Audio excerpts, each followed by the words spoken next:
always something to make you look around and say, hey, you know what? I live in a pretty great country. President Trump is calm, on point, on his game. And unlike the last guy, he is competent and coherent. Come on, man. We're not bending the knee anymore. We're here to take a stand for God and country. This is the Steve Gruber Show. It is, and I'm glad to be kicking off another brand new day here at the Steve Gruber Show, right in the shadow of Detroit, here in the heart of America, in the Rust Belt, where real things are learned every day, not someplace like New York and D.C. All right, fighting for you for the foxhole of freedom.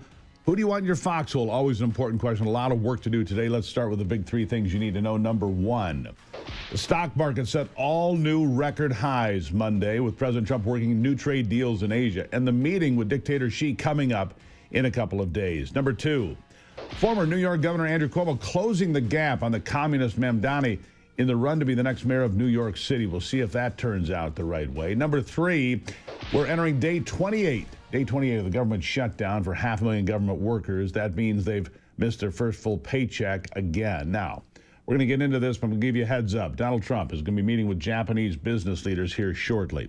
If he shows up, we're going to give you a live feed of that here on the stream. And if he talks, we'll go to him directly. But first, that first full missed paycheck. It is the Schumer shutdown. Democrats refusing to open the government over a clean continuing resolution, something they've always supported before. Speaker Mike Johnson says it's ridiculous how stubborn the left wing of Congress is acting at the expense of the entire nation. Here he is. See, they've made an evaluation that they have to appease the Marxist base, that they're so concerned that they'll lose their jobs if they don't appease the far left in their party. And they sat in a back room and they made the calculation that they would rather shut the government down and impose all this pain on the American people because they believe the Marxists, the far left in the base, are more active than hardworking Americans, people who go vote. And so they made the calculation that it's worth it to them. Every day gets better for us. We'll use the pain as leverage. For what? To prove to the far left base that they won't give in, that they'll fight Trump and fight the Republicans. What are they fighting? It's a clean CR. It's the same level of funding that they have voted for as recently as earlier this year. They are Biden-level policies and spending. This is not some Republican wish list. We don't have any of our priorities in this at all. It's the Democrats' own product. But they have decided to flip the script this time because they were getting too much heat from the far left. Here's the fact. We are being held hostage by the far left in this country. Like Johnson says, not even for anything we want. Then I say we because this affects all of us. It affects the families who won't receive any SNAP benefits next month. 15% of Americans on SNAP, maybe that's a bigger problem. And whether or not you think we should cut the bloat in food assistance programs, some people really do need the help. They do. It affects the food we eat. The FDA is responsible for quality and safety, and they've got thousands of people furloughed right now. It affects the flight you want to take. We're already seeing massive delays at some airports, but most of all, it's causing very tangible suffering for the million or so workers who are going without, even while some of them show up to work, because if they don't, they would lose their jobs. Now's as good a time as any to remind everyone that while air traffic controllers are showing up without pay, members of Congress, well, they're sitting on their asses, delivering sound bites while they collect their paychecks without pause. Nice, right? I've got an idea. How about while the government is shut down, none of us pay taxes? That'll get them to a solution real fast, I'd bet. And I know I pointed it out yesterday, but it's worth repeating. The Democrats just view all this suffering as a tool for furthering their agenda. Democrat Chuck Schumer told a reporter that every day the shutdown is better for Democrats. It's better for us, he said. And when asked about that asinine comment, he just doubled down on the belief that it makes his party look better. Here he is. Mr. Leader, can you just talk to us about your comments last week in an interview where you said every day gets better for us because Republicans have seized on that? Can you explain what you meant? Look, every day more and more Americans see how bad this health crisis is as they get their notices, as they hear all about it, and every day they are seeing more and more that Democrats are on their side fighting for what they believe in. Yeah, and it gets worse. House Minority Whip Democrat Catherine Clark called the suffering of millions of Americans leverage. I know you've heard this before, but it's worth replaying again. Here she is. I mean, shutdowns are terrible. And of course, there will be, families that are going to suffer. We take that responsibility very seriously, but it is one of the few leveraged times we have. Families will suffer, but it's one of the few leverage times we have leverage over ordinary folks. Who's looking out for you? Democrats really just revealing themselves to be the villain in all of this, aren't they? Let's take a look at that leverage, shall we? Here's a few workers who are going without today as this rolls on. Listen to this. My husband and myself are both controllers and both completely rely on the government being funded to be able to provide for our 3 children. I'll need to reschedule a surgery I've been waiting since March of this year to do. As a single dad with 2 kids, I do live paycheck to paycheck. How am I going to pay for groceries for my family? How am I going to feed my family? How am I going to pay my mortgage to keep a roof over my family's head? How am I going to pay for childcare for people to watch my kids? My wife and I had our first child 4 months ago.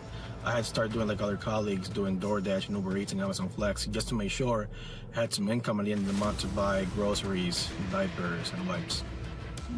I've had to pick up a second job just to make sure that we're able to make ends meet. How long can we survive until we have to pick up a second job on top of working 6 days a week, unpaid?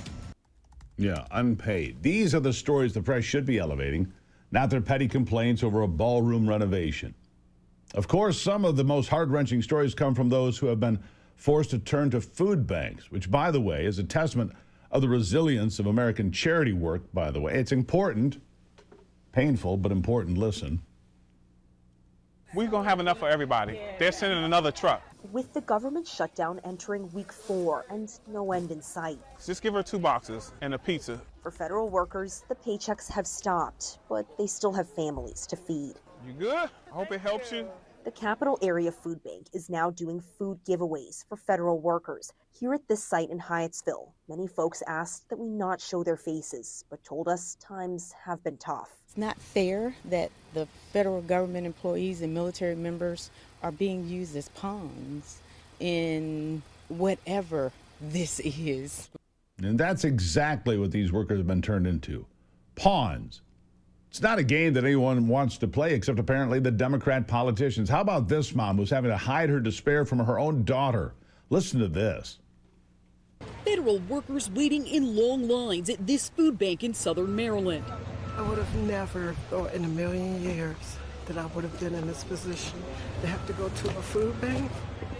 Denise Blake says she drove over an hour to get here. When she finally arrived, they had run out of food. We have a cart ready for you out front. Fortunately, she did not leave empty-handed, but she still faces the harsh reality of not knowing how she's going to feed her family while she's not getting paid during the government shutdown. I don't want my daughter to see me crying. Yeah. I think the point has been made. These people are getting pay stubs with a fat 0 on them. Many of them will still having to show up to work or lose the job they do have, while Democrats continue to stonewall on behalf of illegal aliens who want free health care and the left-wing faction of the party who care more about power than what happens to these Americans. And that's sad. All right, we're continuing to watch to see if President Trump comes out in Tokyo to announce an F-150 plant and other deals. Good morning. It's the Steve Gruber Show.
All right, let's be clear.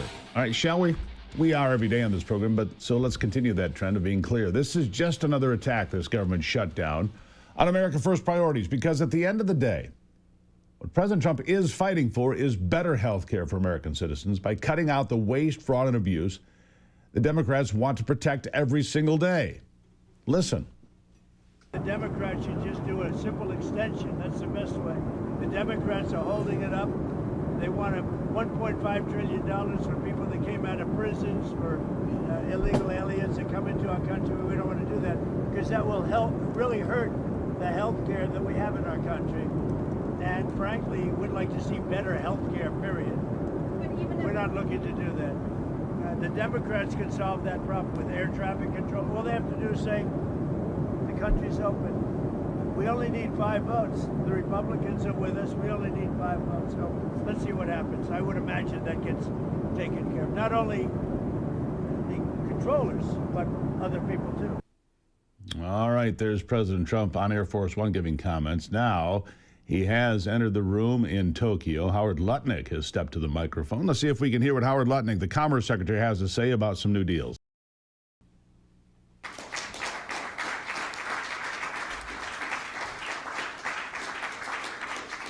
So I'm sorry I left you down. I didn't get to $500 billion. I came a little short, but we'll get there. Anyway, so these deals are driven by the Japanese Strategic Investment Initiative, which was created by your tariff policy and by your historic trade agreement with Japan. So that was the underlying reason that we were able to get all these deals done today.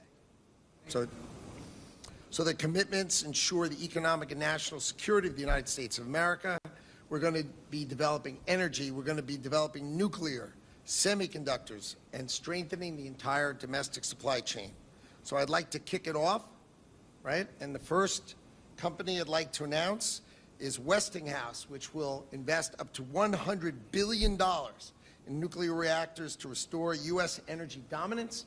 And we have the co-signer is Bruce Flatt, who's the chairman and CEO of Brookfield Asset Management. So come on up.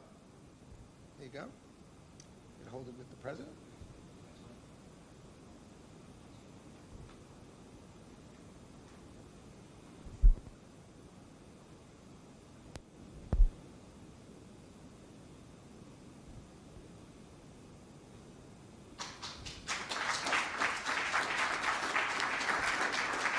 $100 billion in nuclear development. We're starting with the big deals. Then we have GE Vernova, also $100 billion by using nuclear, the construction of SMRs, and also large-scale power equipment such as gas turbines, steam turbines, and generators. And we have Scott Strazik, CEO of GE Vernova.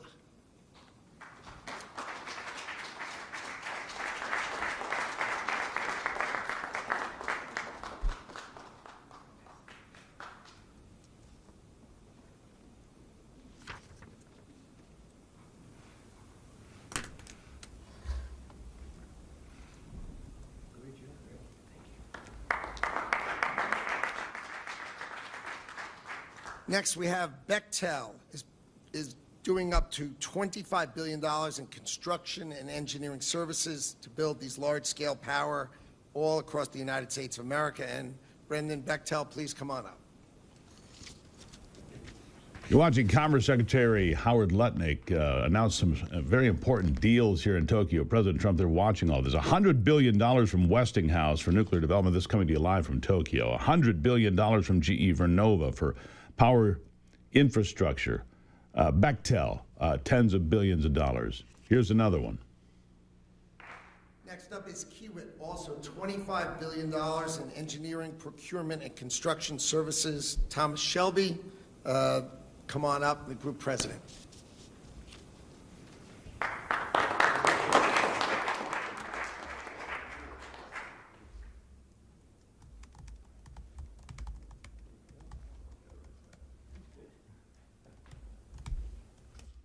You're just watching live the feed from Tokyo as we continue to bring you this live coverage of Donald Trump's visit to Tokyo. A lot of major deals being announced. I'm frozen out here. I'm not sure what's happening here. I'm not hearing the feed anymore. I need a little bit of direction from the control room. Guys? I think we're back now. All right, there we go. We had a little bit of a hiccup in the feed. Sorry about that. All right, so we're going to keep an eye on this. When President Trump steps to the microphone, we'll get back to this as we see one deal after another. $100 billion, $100 billion, $50 billion, $25 billion. Remarkable amount of funding coming in. As President Trump is making his trip through Asia, making deal after deal, there's some idea that there might be an F-150 plant or dealership of some sort put into Tokyo. That would be remarkable. F-150s from Ford Motor Company being sold directly in Tokyo would be another remarkable part of this deal as the president continues to make these deals. But the two first announced there from Westinghouse for nuclear development and GE Vernova, both $100 billion. That's for infrastructure development to power America. We need a lot of power in this country to make it all work as we go into this AI revolution. So Donald Trump is in Tokyo. The feed a little bit sketchy here today. That's just the way it works this morning. The technology just a little bit hiccupy today. I apologize for that. But you can see it's one deal after another. And it's pretty impressive, actually. Now, we're going to take a break here in a moment. When President Trump steps to the microphone, we will have that for you because we want to hear what his comments are. And then in 2 days, he meets with Xi Jinping of China. A lot of hope there for soybean sales. Not necessary, really, because new markets have opened in Japan, where they agreed to $550 billion in soybean purchases, and biodiesel. But, of course, if China comes along and it works, it will be helpful. This comes the day after the markets at all-time records on the Dow, 47,500. Whoever thought you'd see the day? If you're a retiree, it's been a pretty good couple of days. We'll take a quick break here. When President Trump gets to the microphone, we will have it live here. Don't go anywhere. Now we have Kinder Morgan, the great Mike.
All right, continuing on now is Commerce Secretary Howard Lutnick there in Tokyo with the president to his side as they announce one major deal after another that have been put together on this trip. Of course, most of these deals done in advance, but developing nuclear energy with Westinghouse and GE Vernova to build out the systems to deliver that energy to make America energy dominant, incredibly important as we continue to monitor this. When the president makes it to the podium, which I assume that he will, we'll try to take that live. But this is just another part. While the Democrats continue to keep the government closed and squabble about an addition to the White House for $300 to $400 million, it'll put a 90,000 square foot ballroom onto the White House so that they can have elegant dinners and gatherings and state events. Well, that's what the Democrats are worried about. Donald Trump, as you can see, is worried about securing deals that bring prosperity to America. Two different trains of thought, I suppose, and that's where we are with this. Now, the stock market did close with brand new highs yesterday. Remarkable. 47,544 on the Dow. Unprecedented. The Dow Jones jumped 337 points. The NASDAQ was up 1.86% to 23,637. The S&P 500 up 1.23%, 6875. I mean, all remarkable numbers and records on Wall Street. And yeah, you can't even emphasize what a big deal that is. To me, it's just a remarkable thing. This part of the program brought to you by Patriot Mobile. Every choice we make is an opportunity to stand for freedom, even something as simple as your phone service. Here's the truth. Most cell phone providers don't care about you. They just want your money. Patriot Mobile, different. For over 12 years, they've stood with Americans who believe in faith, family, and freedom, contributing millions of dollars to Christian conservative causes. The best part is with Patriot Mobile, you don't have to sacrifice quality or service. Patriot Mobile offers premium access on all 3 major U.S. networks, so you'll enjoy the same or better premium coverage as the major carriers. Switching is easy. That's the great part.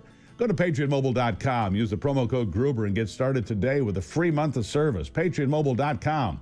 Promo code Gruber. Free month of service today, and you'll be glad you'll be supporting a company that supports your beliefs, all right? We'll keep an eye on what's happening in Tokyo and be right back on The Steve Gruber Show.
You know, we talk about this a lot on the program. That is energy in America. The Trump administration changing the direction of American energy policy. It's incredibly important. Listen, I'm old enough to remember sitting in the car with my mother during the Arab oil embargo, waiting for gasoline. Yes, I'm old enough for that.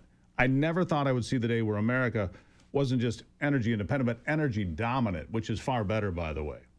Joining me now is Tricia Curtis, a macroeconomist with expertise in U.S. shale markets, geopolitics, and China. She is CEO of Petro Nerds and the host of the Petro Nerds podcast. Yes, apparently by definition, she is a Petro nerd. Tricia, happy to have you on the program.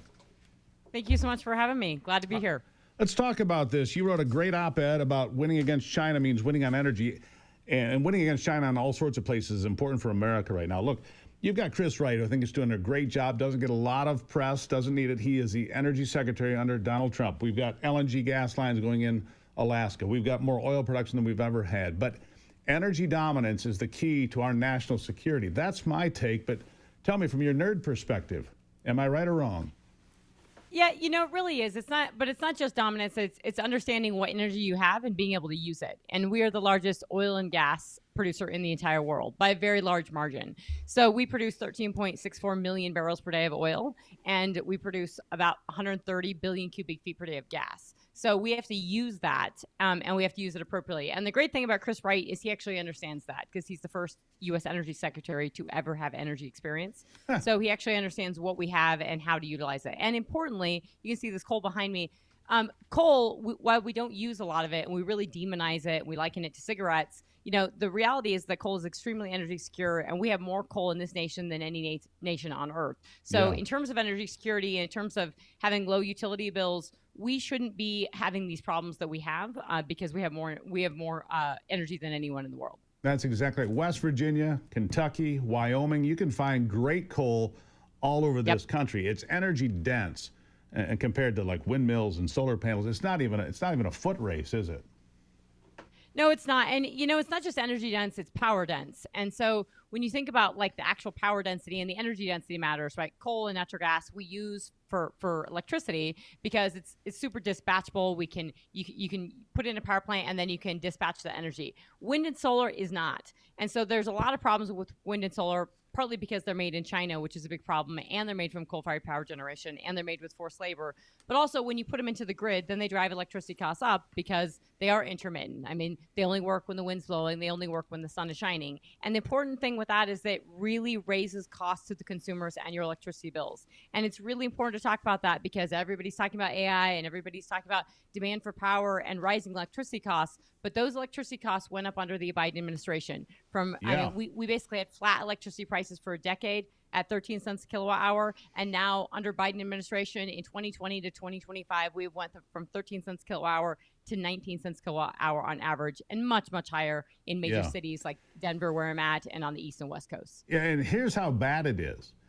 In the governor's race in New Jersey, the Democrat there, Mikey Sherrill, says if she's elected, she's going to freeze electricity costs. We only got there because of bad policy. We wouldn't need to freeze electricity costs if we didn't get there with terrible policies.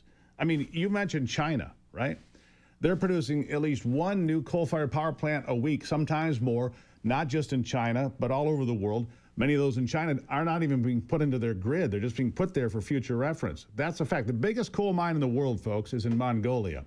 They run giant Mack trucks to the Chinese border 24 hours a day. It's remarkable what they do to fuel. And that's not good coal. The coal we have in the place, like I mentioned, West Virginia, Kentucky, Wyoming, much better product, isn't it? Well, you know, it is. But, I mean, you have the two largest surface coal mines in the world in Wyoming, right, outside of Gillette, Wyoming. So we have more coal in this nation than China does. But China is powered on coal. So to put it in perspective, and in that article, you know, China has over 10,000 terawatt hours of coal-fired, or 10,000 terawatt hours of power generation. So they have 1/3 of the world's power generation. That's really serious and important to really think about. But over 5,800 terawatt hours of that 10,000 is coming from coal alone. So not just that, you know, hey, it's coming from coal and you got lots of people who are concerned about CO2 emissions, which is really a non-issue at this point. It matters that it's a super energy dense form of energy that they have, right? They dig it up out of the ground. Yes, they get it from Mongolia. Yes, they get it from China. So they have a lot of coal mining in China, but they're relatively energy secure for coal, and the vast majority of their grid is powered by coal-fired power generation. And then they use it also for cheap process heat, and they have coal plants that go right next to a factory, for instance, say in the province of Xinjiang. Sure. So the reality is that they're very energy secure in coal, and because it's a rock, and as much as I love natural gas, you have to compress it, you have to build infrastructure, and you have to put it in a pipeline, and you don't have to do that with coal. So it makes it's much more easily transportable. Yeah, we should be using more of it. But bad policies, they seem to feed on themselves. North of the border, I just saw Mark Carney, the Prime Minister of Canada, still pushing for net zero. I mean, does he want the Western world to go dark? Does he want the Western world to pay $1,000 a month for electricity, $2,000 a month? It's pursuing insanity, is it not? It's really naive and poor policymaking. So I think you have to be honest with folks that, when we're talking about CO2 emissions or decarbonization or what all this net zero is about, it's all greenwashing and it's all hand waving and just saying, hey, I'm doing a great job.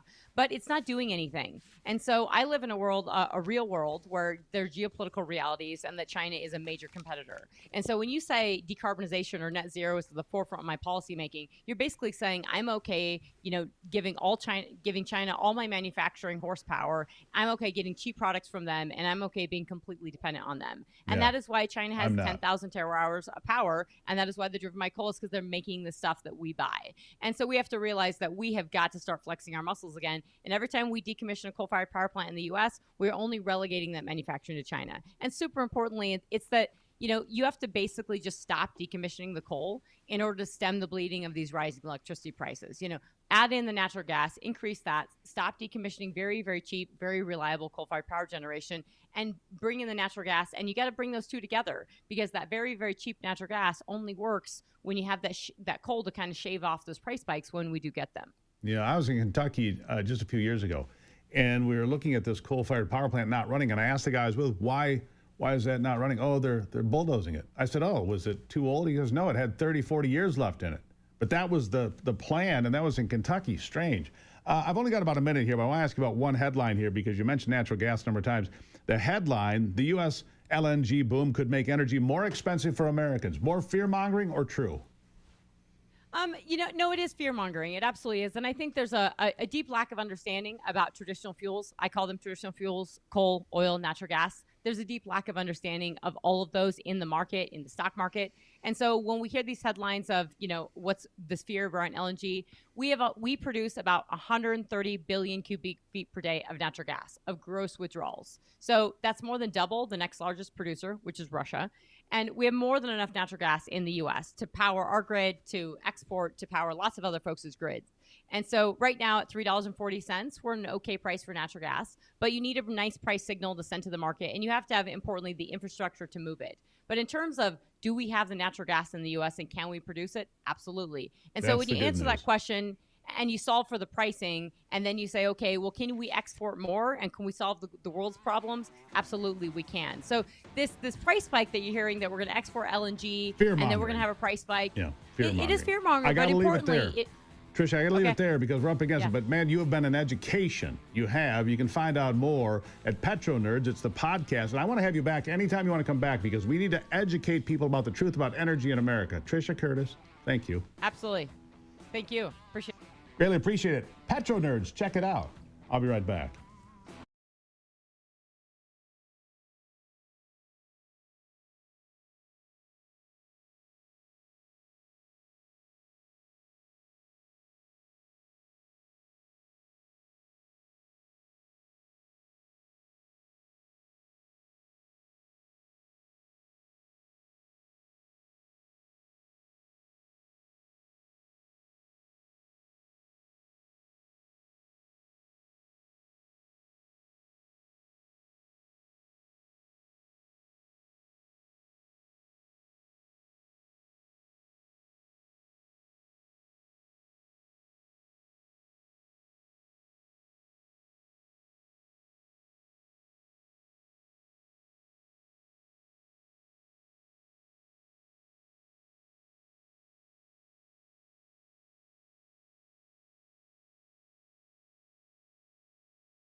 Is he there? All right, welcome back to it. We're watching a live feed, Tokyo. President Trump just announcing some major deals with Westinghouse. Well, actually, Howard Lutnick did it. Westinghouse, GE Vernova for nuclear and infrastructure, $100 billion deals. And we've got somebody at the podium here. Let's check with that. Let's just go to the podium for a second. If we got some sound, let me hear that real quick. And it is your company's innovation, your expertise and vision harnessed. All right, here's what we're going to do. Taking our remarkable partnership to new. We're going to wait until we see the president himself. This is not the president. I couldn't tell. It was a long shot there. American innovation, American companies are what it takes to make this happen with Westinghouse or GE Vernova. I do have a guest here, and while we wait for the president, we're going to talk to Brad Hoos for a moment. He started a company in Detroit, Michigan, to sell flannel shirts, to build the best in the world. He joins me here today as we wait for the president. As soon as he steps out, we're going to go live to him. But Brad, it's tough to get things going today. You've done it. You've made the best flannel shirts in the world, muskox. That's part of American innovation. It's part of rolling up your sleeves, no pun intended, isn't it?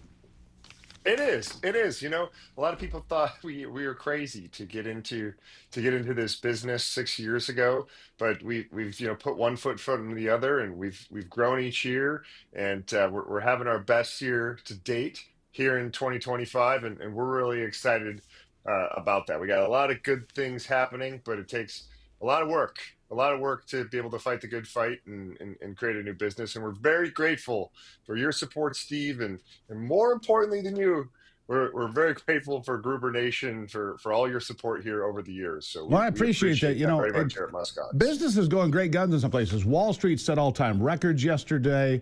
It's been a remarkable run here, and it's been an incredible time. But we have to go to President Trump. He's at the podium in Tokyo, as we promised. Here he is, President of the United States. Business. It's an honor to be with you.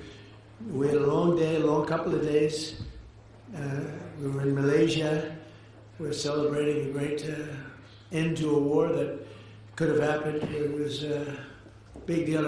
I won't bore you with the facts, but we ended 8 wars in 8 months, and I think there's another one coming. I thought the one coming was a lot easier than the Middle East. We did great with the Middle East, but with Russia, I thought that was going to be an easier one, Ukraine and Russia, because of the relationship with President Putin. But that didn't work out too well so far, but it will.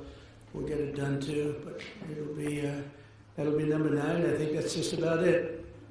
If anyone starts, I think generally speaking, I'll end it. Otherwise, a lot of people die, and we don't like that. But I want to thank our outstanding ambassador, George Glass, who you just heard from. Thank you, George. And his wife, Mary. Mary, thank you very much. Great job. This is such a great group of people that you put together. I'll be meeting with President Xi the day after tomorrow. I'm going to a wonderful place where I think a lot of you may be going. We're going to be meeting tomorrow at a very fantastic meeting. Who's going tomorrow? Is anybody going that I know in this room? I think a lot. Tim, are you going? Maybe? You're not. You mean you came here for this? And you're just going back just like that? Well, we'll be going to South Korea, and then on the following day, a meeting with President Xi, as you probably heard. I'd be surprised if anybody didn't hear. That's a big meeting, and I think it's going to work out very well, actually. I think it's going to be great for everybody. But I also want to recognize people that have been doing a fantastic job. Our cabinet, we have a lot of members here tonight. Secretary of State Marco Rubio. Where are you, Marco? Stand up, Marco.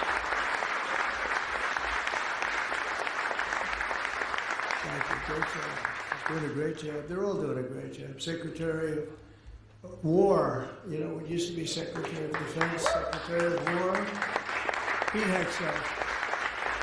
Thank you, Pete.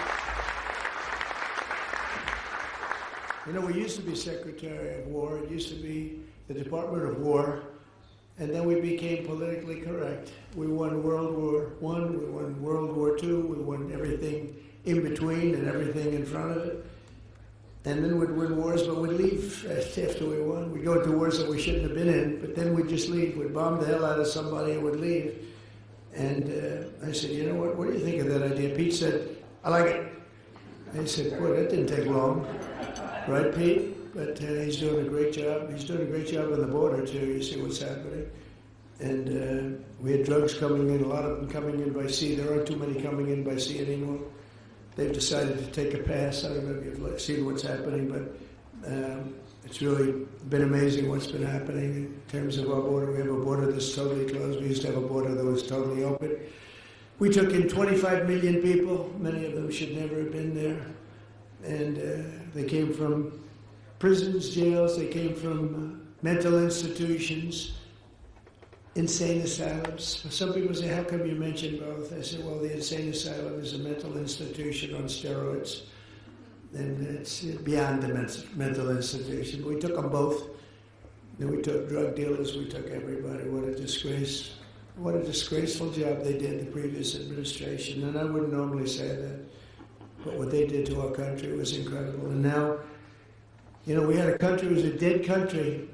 Everybody, so many of the leaders that I've met, King of Saudi Arabia told me, they all said essentially, we thought your country was dead. 1 year ago, thought your country was dead. Now it's the hottest country anywhere in the world, like by far. I mean, we have some leaders here, so I don't want to insult anybody. We're the hottest country in the world. So I just want to thank some of these people. Scott Bessent, you're doing a great job, Secretary of Treasury. Thank you, Scott. Thank you, Scott. Yeah. How good is he on television? You know, he soothes the markets. I don't soothe the market. I sometimes disturb the markets. He soothes the markets. He goes, I said, Scott, go in and clean it all up for me, Scott.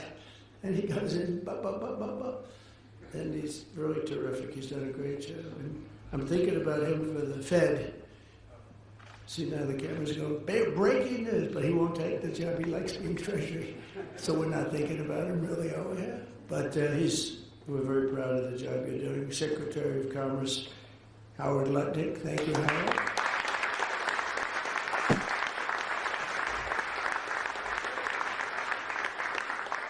We just said, I guess it's about 518 billion in the other room. We were a little bit short of 500, and then we had a couple of people that just announced, including Toyota, 10 billion, going to open new car plants throughout the United States, a lot of them. And it's great because of the tariffs and because of the November 5th election, I think both.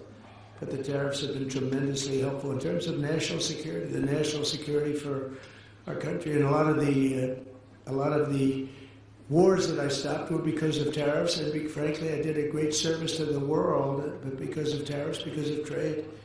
If you look at India and Pakistan, they were going at it. 7 planes were shot down. 7 brand new, beautiful planes were shot down, and they were going at it, 2 big nuclear powers. And I said to Prime Minister Modi, and I said to the Prime Minister, a very nice man, a very good man, and the Field Marshal over in Pakistan, I said, look, we're not going to do any trade if you're going to be fighting. No, one thing has nothing to do with the other. I said, it has a lot to do with the other.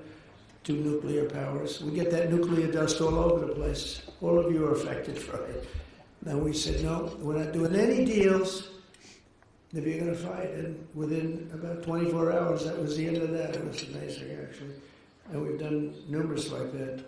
I would say trade is responsible for 70% of the fact that we didn't have wars by using our heads, because they want to trade with the United States. But I said, we're not going to trade if you're going to go to war. And it's amazing how quickly they were able to make deals. And, you know, they would have been fighting for 10 years, killing millions of people, numerous of them. So we're very happy about that. But I also want to say that U.S. Trade Representative Jamieson Greer's, like, he's really fit. Where is he? He leaves everybody happy.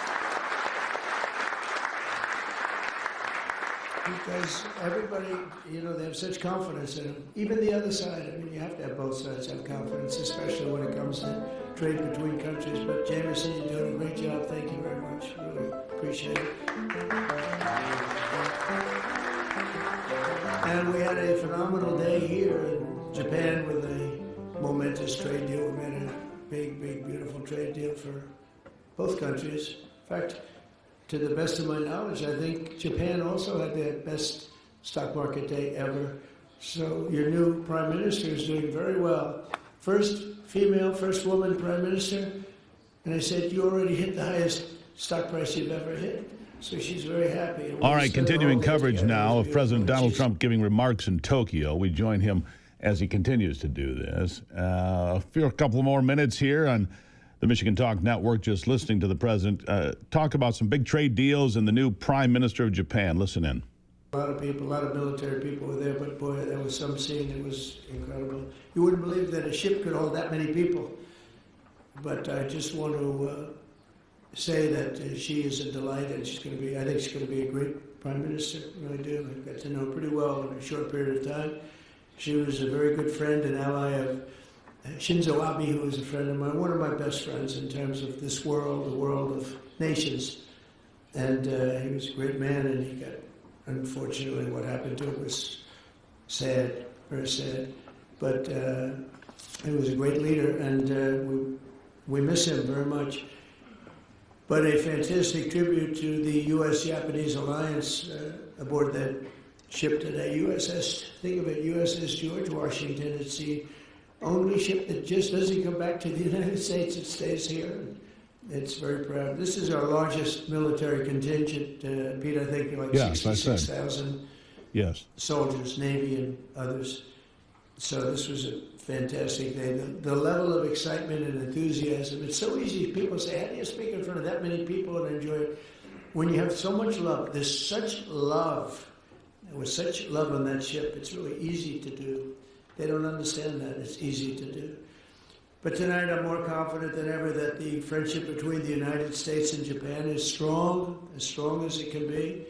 And it's thriving, it's prosperous, and it'll soon be, I think, greater than ever before. And we had 4 great years. You know, we had the greatest economy in the history of our country, but we're blowing it away this time, to be honest with you. We're blowing it. We had 4 great years. As you know, we had the 1-year deduction. All right. I call it the 1-year little President deduction. Donald Trump is in Tokyo right now, delivering live remarks. A couple of big deals put on the table here in the last few minutes. Westinghouse investing $100 billion for nuclear development here in the United States. GE Vernova, $100 billion in infrastructure to deliver that energy to America. So we've got a lot going on. And Hamas has handed over the remains of another hostage whose body was recovered nearly 2 years ago. A lot of big news coming up in the next hour here on the Steve Gruber Show. We'll be back after this.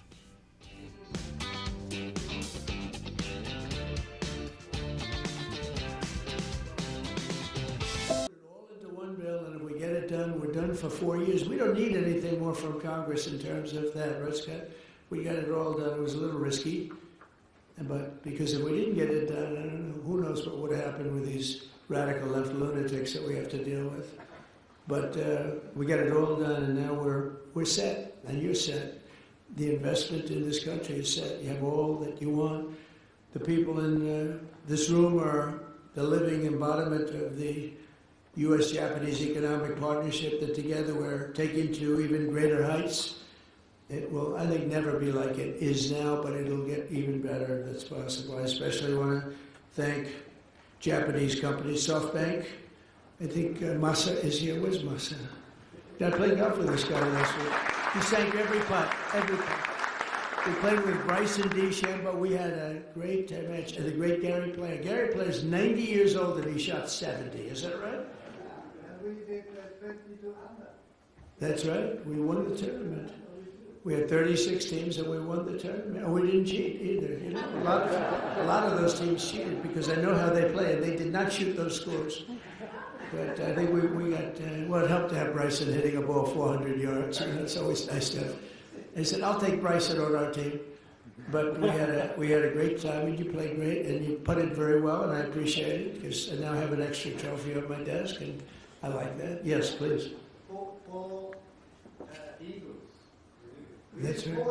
4 eagles. We made 4 eagles. And, no, I seriously mean, every time he stood over a putt, I'm not saying it's going to happen every time, but it happened this time. And he's being, and we didn't have to putt because we're playing best ball, so we didn't have to putt. So thank you very much, my son. That's better than all the deals you made. That made him feel better than all the deals he's made. Thank you. Great to be here. We'll do it again. But I also want to thank Toyota for that great.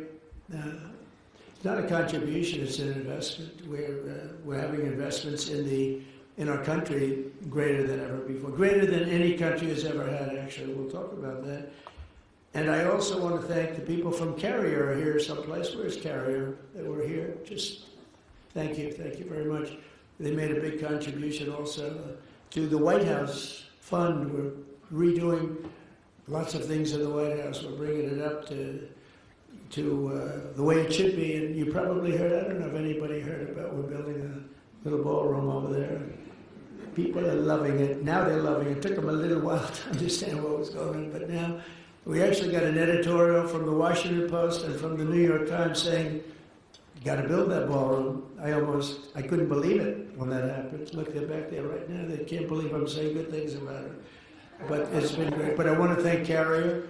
They make great air conditioning, heating, and things, and they were very generous. It's really fantastic what they did. And with the help of many of you here tonight, almost all of you, the only people that haven't done anything snuck into the room, because I think you're all here because of what you've done. And so if there's anybody that hasn't done anything, please raise your hand and we'll throw you the hell out of here. But Japan is already America's 6th largest trading partner, and I think as of today that's gone up probably 2 notches, and the #1 source of foreign direct investment. And so they're very happy because, as goes our market, so many countries, they invest in the United States, but we've never had anything quite like what's happening. And I think it's going to get better. I can say it now. So we have over $17 trillion of investment in 8 months. And I think by the time we go to the 12-month period, we'll have over $20 or $21 trillion invested, or to be invested. Very importantly, I mean, money's coming in, and a lot of it's commitments that are incredible. Tim Cook is doing, I think, like $600 or $650 billion, right?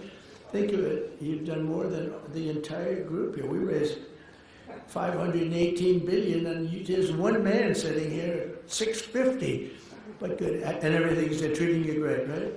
We give them fast permits. We give everybody fast permits. No more waiting 20 years before you get rejected. They used to have a process. I know a couple of people, they started a process when they were young men. Now they're old men and they got rejected. Can you imagine? They devoted their whole life to getting a couple of permits. One of the things I did that's really helping AI, because of the massive amount of electricity that they need, is I said, you build your own power plant if you'd like. So far everybody said, we like.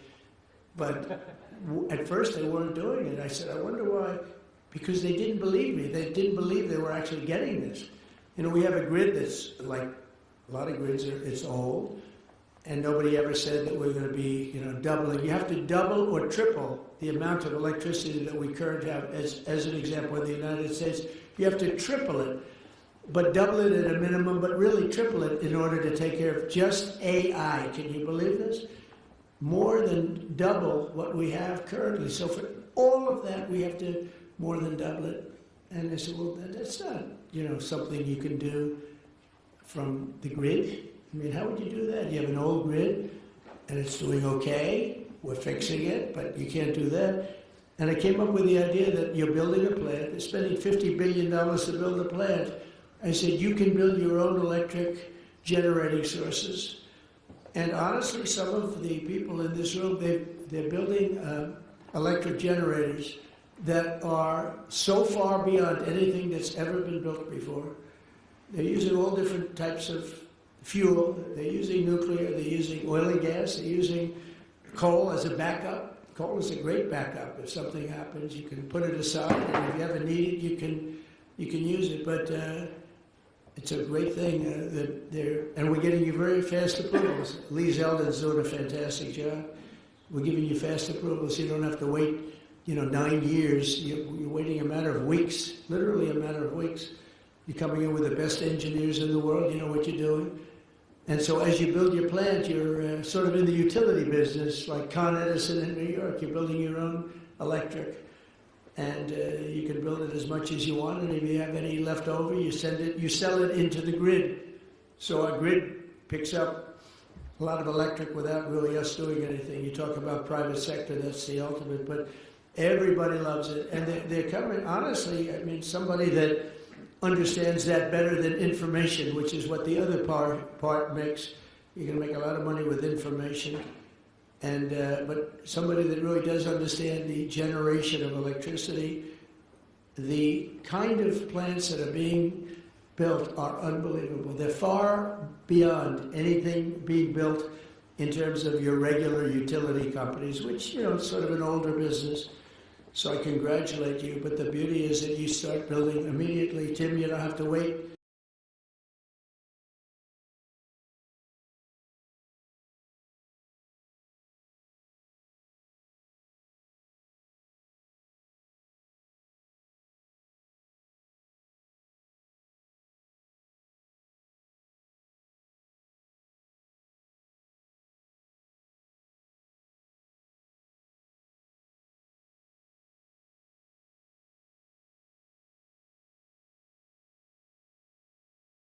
So we're with you all the way.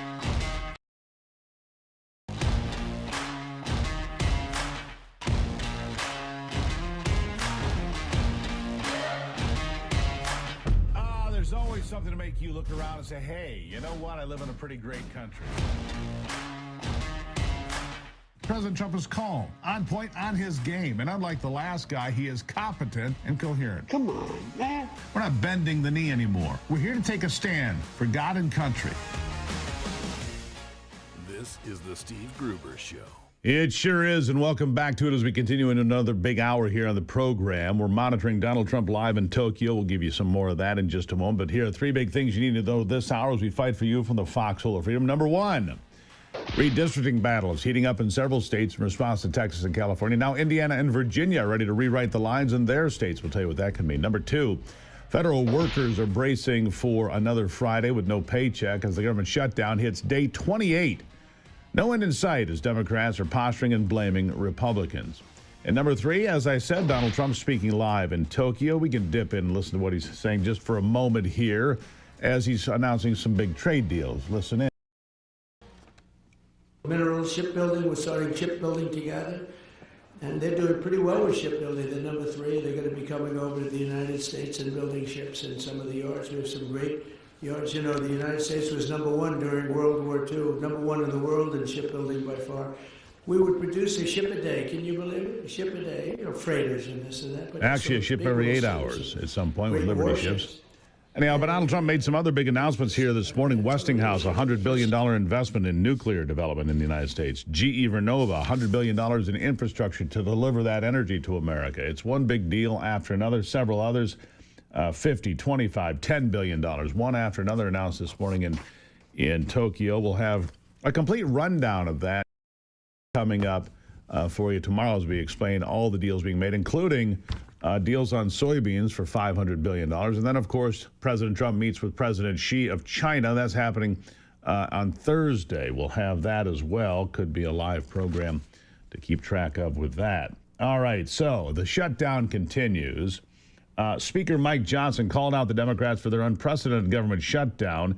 He did it yesterday, saying, look, it's a clean continuing resolution. Even John Fetterman and some other Democrats, in fact, the biggest union, the largest federal workers union, demands an immediate end to the shutdown. The nation's largest union of federal workers is calling on them to get this done. The American Federation of Government Employees calling on the Democrats to stop the shutdown. All right, so here's what Mike Johnson had to say. Listen.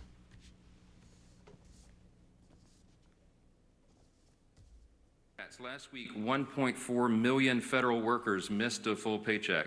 Now, you know, many of them are furloughed, and many more are deemed essential workers, those who are essential, for example, to keep the country safe. TSA agents we've discussed, and air traffic controllers and border patrol, and of course our troops. But so many of them now are going without pay. The families of military service members and the air traffic controllers and so many of these others are now at very real risk of missing the paycheck at the end of this month. The Trump administration has done everything possible to bend over backwards to try to find sources of funding within the federal government to be able to cover the bases, but it is getting more and more challenging with each day. Now, every Republican in Congress wants to stop this madness desperately, and we have voted many times, over a dozen times, collectively 13 times, to reopen the government, to keep it open and reopen it once the Democrats closed it. But here's the very simple and important fact that no one should forget. We have no ability. Republicans do not have the ability to do this on our own.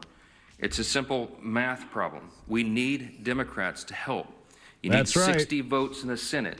We only have 53 Republicans. That's right. It's a math problem. And the problem is Democrats are blocking it. Now, back to what the union said here. The American Federation of Government Employees represents almost 1 million federal employees. Here's the quote from Everett Kelly, the president of AFGE. It's time to pass a clean continuing resolution and end this shutdown today. No half measures and no gamesmanship. Everett Kelly is calling out the Democrats. Pass the clean continuing resolution. Pass it. Democrats, the unions are turning on you. The Washington Post is turning on you. The New York Times turning on you. Democrats, it's time to get your act together. And CBS News, under the leadership, the new leadership of Bari Weiss, also apparently turning on Democrats. Listen to this. I want to ask you about. So the NAACP is endorsing the liberal. You said Democrats, there are no election deniers on our side of the aisle. You said that back in January. But recently, you've been using the term rigged elections in reference to the upcoming midterms. Democrats were appalled when President Trump used language like that. How do you justify using that now? Doesn't that undermine faith for voters? You need to show up.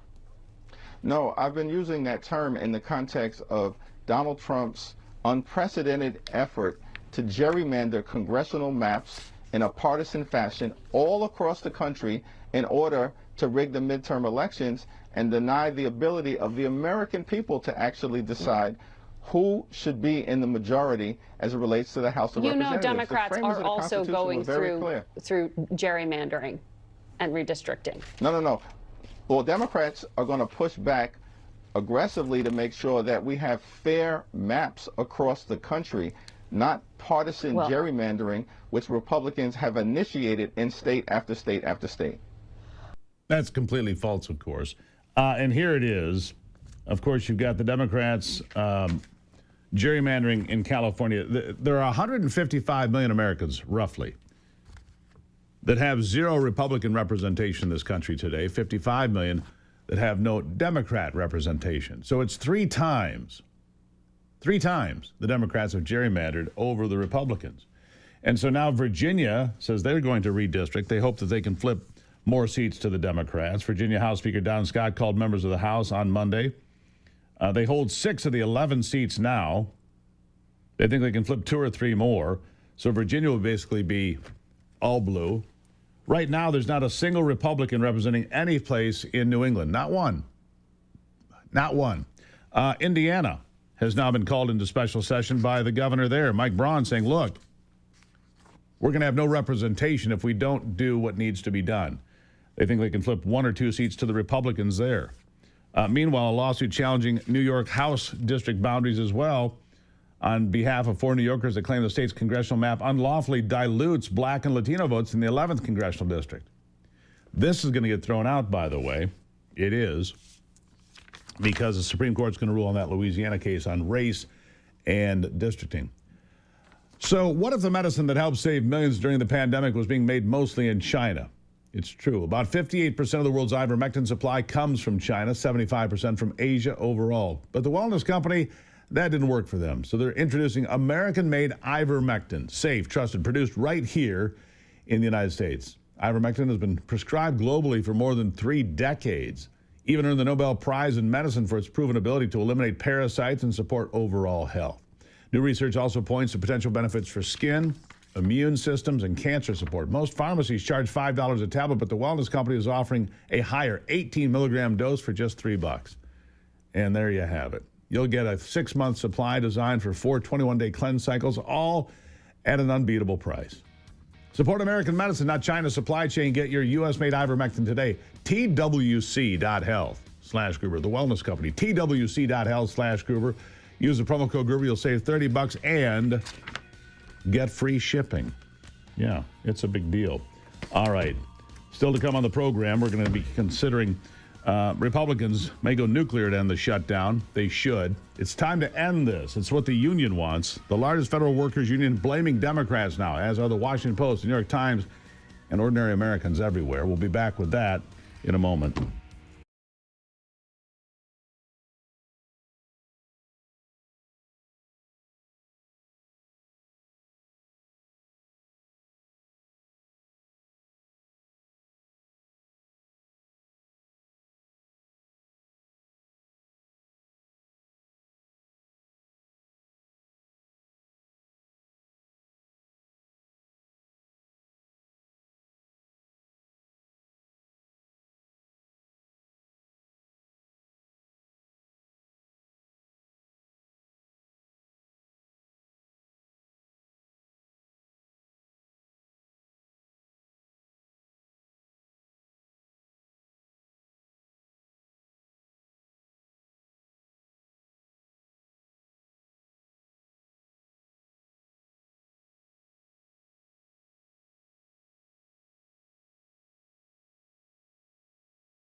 Well, when the largest union representing government employees says it's time to pass a clean continuing resolution and end the shutdown today, as Everett Kelly did, the president of the American Federation of Government Employees, said that yesterday, the Democrats clearly have lost the argument when the unions have turned on them.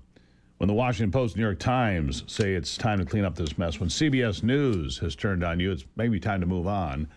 But they're holding tight to this idea that somehow punishing Americans and not giving them paychecks and cutting off food for SNAP recipients is somehow a good idea. Well, it's not. Ryan Clancy, chief strategist at No Labels, joins me now. Ryan, thank you for being here. Hey, thanks for having me, Steve. So what about the Republicans going nuclear? What about them saying, look, I don't care about the filibuster. We've got 53 votes. We've got 55, actually. You got Fetterman. You got others that are ready to open the government today. Whoever thought that John Fetterman would turn out to be the most rational, smartest of all the Democrats? remarkable, isn't it?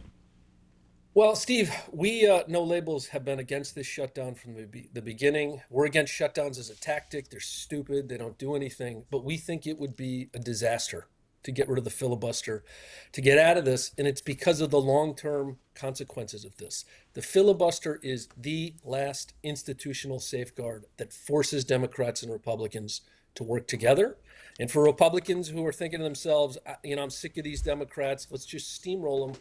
I want to ask you to think about, how are you going to feel if in a couple of years from now, a President AOC is working with a Democratic Senate and Congress and can pass every single thing she wants without any solicitation from the other side?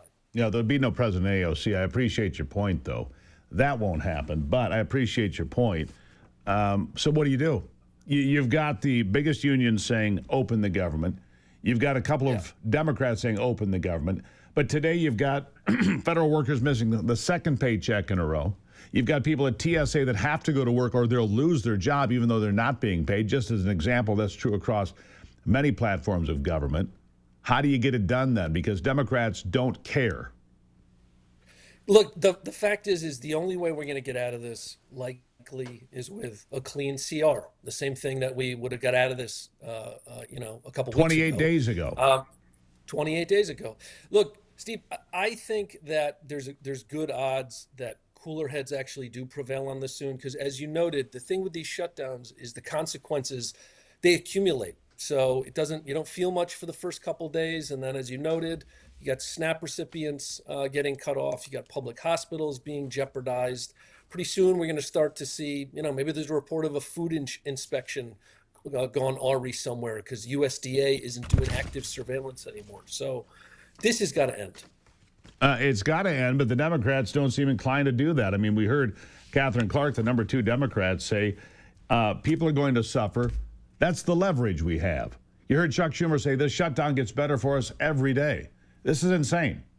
The Republicans have nothing to bargain with. The fact of the matter is Obamacare is a failure. It was always going to be a failure by design. It was never about affordability or care. It was an insurance scheme designed to get us to single-payer health care. It's failed as I predicted way back when it was enacted. A lot of people predicted it. It's a predictable failure. Here we are.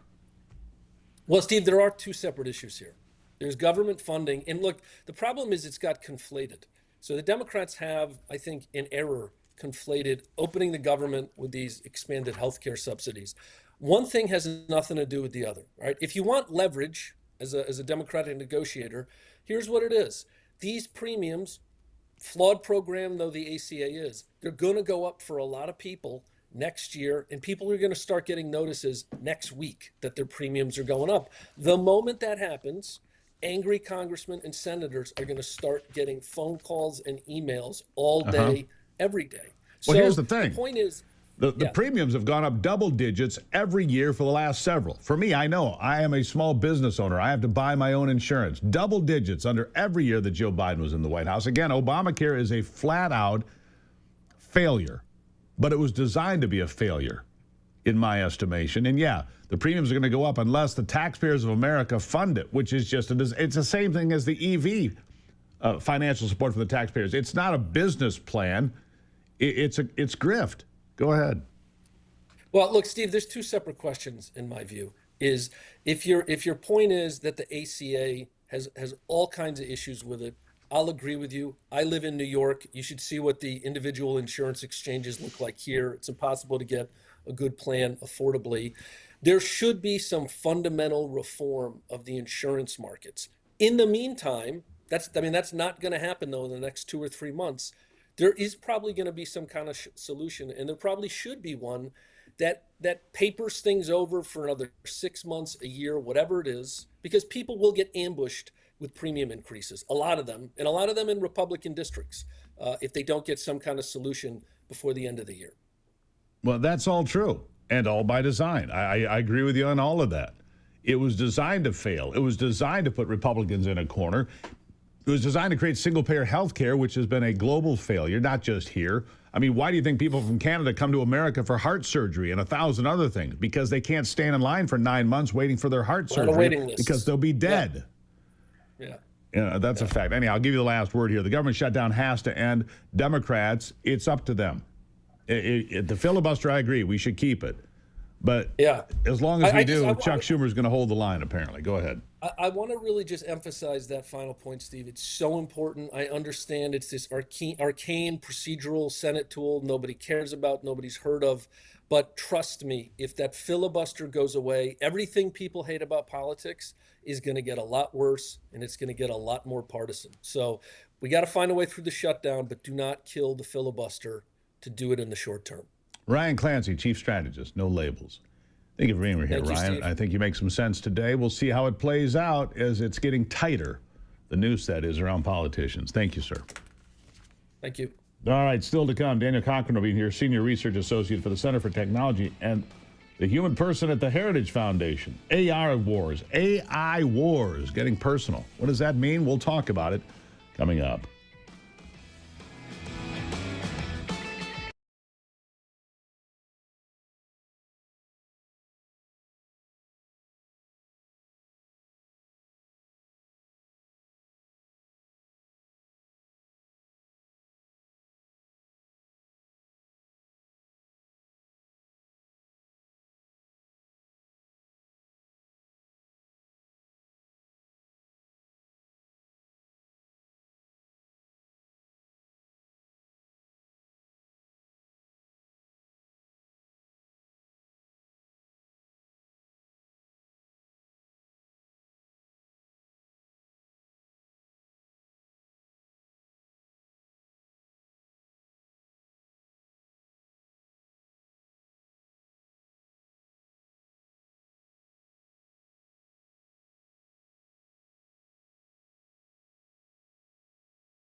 If you weren't watching yesterday, the stock market set all kinds of records yesterday. The S&P climbed over 1.2% to 6875, marking the first time it's ever closed above 6,800. The NASDAQ composite rose 1.86 to 23,637, and the Dow Jones jumped 337 to finish at 47,544. Remarkable numbers. Gold, meanwhile, has come down over $400 in the last week. It's sitting at just over $3,900 right now. I don't know where gold is going to go. Silver has corrected as well. Silver over the last 30 days is flat.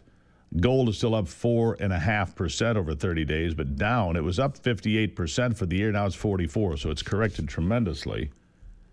Oil continues to be a bargain at $61 to $66 a barrel, despite the new restrictions on Russian oil. So here's where we are. Gas prices, they're staying relatively inexpensive.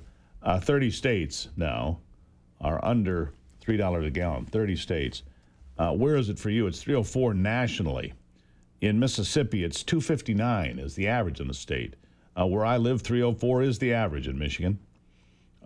Some states are just, in good shape. Let's see, Arkansas, $2.63. Louisiana, $2.59. Oklahoma, $2.60.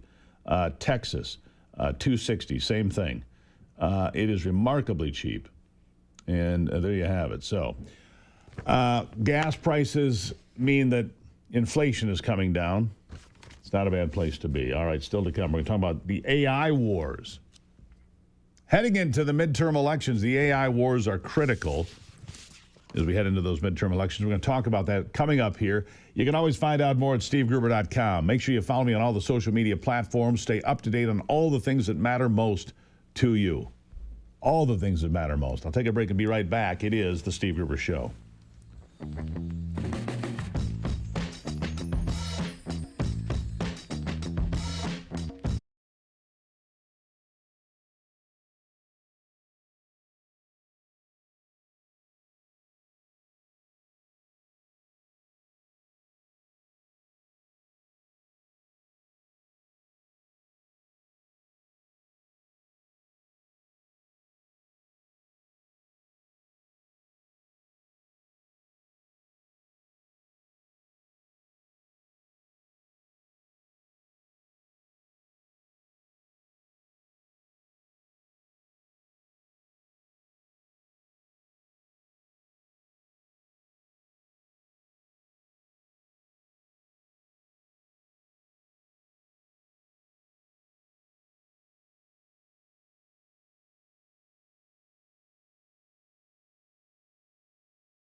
All right, my next guest is Daniel Cochran. He's a senior research associate for the Center of Technology and the Human Person at the Heritage Foundation. And the partisan AI wars, that is, looking unequal, he says. Daniel, welcome to the program. It's great to be here, Steve. How you doing? I'm doing well. And when you talk about AI wars, I mean, we've got midterms coming up. Are you talking about politics? Are you talking about messaging in general to the population out there on a variety of topics? Specifically, dial in, would you please? Well, kind of all the above. Specifically, what we're seeing is the fear that AI will break down the distinctions between like true and false realities. That's coming to pass. You know, now Google, through their VO tool, you can make lifelike looking videos, and you can even incorporate real people in there. I mean, it's the same with OpenAI's Sora. You can take pictures of people you know, and you can create videos of them doing or saying things that they didn't actually do or say. And just last week, Politico reported that the National Republican Senatorial Campaign Committee actually used AI. They lifted a quote that Chuck Schumer actually said about the shutdown, that the Democrats are using it for their advantage, and they overlaid it on an AI video of the minority leader. So, of course, Democrats have been doing things like that for years. They've been using technology for years to win elections, going as far back as Obama. But now that Republicans are doing the same thing, they're crying foul. So there's a sort of double play there, double standards there. But there is truth to the concern that with AI that can make anything look real, the ability to tell truth from fiction is becoming a harder and harder line. Yeah. That's so true. You know, you see things, I see things every day on social media, and it's pretty simple what I do. If it seems a little bit far-fetched or I'm not sure, I just go run it through AI to say, hey, is this true? I go to Grok or Claude or ChatGPT, whatever it might be, and say, is this true? And usually you can get a pretty good answer. Is this real? Did this really happen? But that's the problem. A lot of people don't do what I do. A lot of people don't check the facts. They say, oh, look at that. Bob said that. I can't believe Bob did that. It's terrible, right? Well, absolutely. And I mean, this is what we have to, as a society, wrestle with, because it's not just our elections. I mean, it's now kind of every part of our life. You see this with, unfortunately, deep fake pornography, where you can now create a video of a real life person engaging in sexual acts, of course, that they never actually engaged in. And you can spread that all over the internet.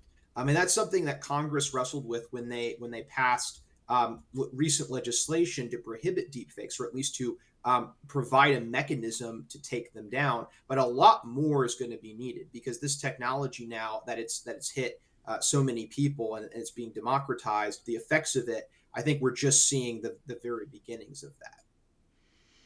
So what do we do? I mean, look, you've got AI. It permeates education. It permeates social media. It permeates sales. And this thing I carry around, we call it a smartphone. It's more like an electronic tether that, by the way, reports thousands of times a day my information to God only knows who. Most of those transfers, by the way, from my studies, come between midnight and 3 in the morning. That's your phone reporting on your activity, where you've been, what you bought, who you talked to, what you looked at online, every single day. I mean, it's an electronic tether supercomputer. I mean, we may not have a social credit score yet, but we might as well, right? We're getting there. And in fact, I think one of the things that has to be done in this country, we actually need to pass comprehensive data privacy legislation. We've talked about it for years and we've never done it.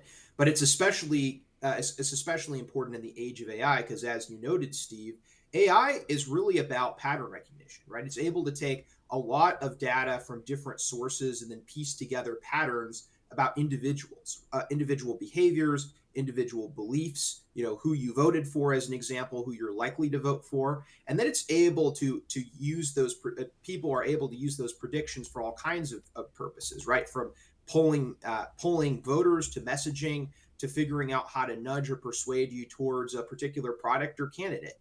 And so one of the things we need to do is actually limit the kinds of data that's being shared with third parties. But the other thing we need to do is we need to make sure that Americans have a right to their image and likeness. The problem with AI is that, like, if you can make a video of someone doing something or saying something they didn't do or say. I think, with the exception of, say, maybe in the political arena when you're dealing with public figures, but at least just normal people need to have a right to say no to that, right? You need to be required to get someone's permission before putting them in a video and having them do or say things that could, for example, have significant implications on their career or education. So that's one. I think that's one way of getting at this problem, but there's a lot more that has to be done here. Yeah. There's a lot more that has to be done. Look, my wife here made a commercial here recently and sent it to me. And she said, listen to this new commercial for one of our clients. And I listened to it. I thought, that was a really good commercial. And I sound great. The only problem is I never read it. Mm-hmm. She was playing around with AI, sampled my voice, gave it a script for one of our clients. It sounded great. It sounded like me. And that part frightened me, because if she can do that, and I'm on, all these platforms all the time, anybody can sample my voice and my image and then go create something that's completely false. And certainly for politicians or public figures, good Lord. Free game every day, apparently, right? And how do you fight back against that? Say, that's not me. Like, well, if I want to run for public office someday, well, here's Gruber, and he's saying these terrible things. I didn't say that, right? Yeah, and I think this is where basically giving you a right to your image and likeness is key. So just as if you have a copyright on a work and someone wants to use that for for commercial purposes, right, you have to get their permission. I think you need something similar for image and likeness, now that AI can essentially clone your voice or create a virtual person that looks like you. But I think that the other point is that AI has the potential to level the playing field. It used to be the case that only, in order to make a commercial like the one your wife created, you have to go to a big PR firm. You'd have to spend thousands of dollars paying them to come up with the concept, write the scripts, do if you have graphics or visuals, and you have to spend a lot of money doing that. Now, AI cuts down for the need for all those middlemen. And so it's possible, especially for like smaller shows like you could say smaller political candidates, small businesses, to do a lot of that creative work in-house rather than outsourcing it to the PR industry, which candidly has for years been captured by the left and has sucked just a lot of money out of the system. So that is, I think, the bright side, but it doesn't mean that there's no downsides. I mean, there's tremendous downside that we as a society tremendous downside. Yeah, and I know from my reporting and my research that the CCP, for example, they test things and put it out on social media to see what kind of reaction they can get from American teenagers, for example. Oh, yeah. Some of those reactions led to suicide by design from people in Beijing. You can go ahead and doubt that, but that's what's happened on TikTok and elsewhere. They play these dangerous games with our children. Something else to consider. I got to leave it there, Daniel. I appreciate you being here. You come back anytime. Thanks, Steve. Great to be here. That's why some of my good friends say absolutely no TikTok, because the Chinese target our kids on TikTok with dangerous messages about challenges and things that'll get them hurt or killed. Bad stuff out there. Be careful. Be aware. Be situationally aware. All right, I'll take a break and be right back.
Good to have you back as we continue in the conversation here.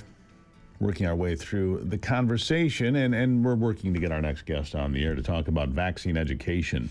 Critically important. I see a lot, and I did a little bit of research here, because you see a lot of people online talking about measles was eradicated and now it's not because parents are opting not to get the measles vaccine, among others, right? So I went back and I looked. The fatality rate for measles was less than 500 a year in America, with several million infections. Very low, but no deaths have been confirmed from the measles vaccine, according to the CDC, from 1963 through today. So that's where we are with that part of the conversation. We're still waiting to get her up, is that correct? All right. We're waiting to get She's on the phone now. All right. Here's Dr. Lauren Smith. We just had to get it connected. Dr. Lauren Smith, Vice President of Strategic Portfolios at the Robert Wood Foundation. Doctor, thank you for being here. Yes, thank you so much for having me. All right. The CDC public health department's under a lot of strain these days. And you say that vaccine education remains critically important. I was just talking about the measles vaccine. It's been around since the early 1960s. Prior to the vaccine, about 500 people a year died from measles out of several million infections. And some parents are now opting not to get the measles vaccine. Now, I can find no verified fatalities from the vaccine for measles, but people are concerned. They say, look, it used to be 3 or 4 or 5, now it's dozens of vaccines. Should parents be concerned? Should I be concerned?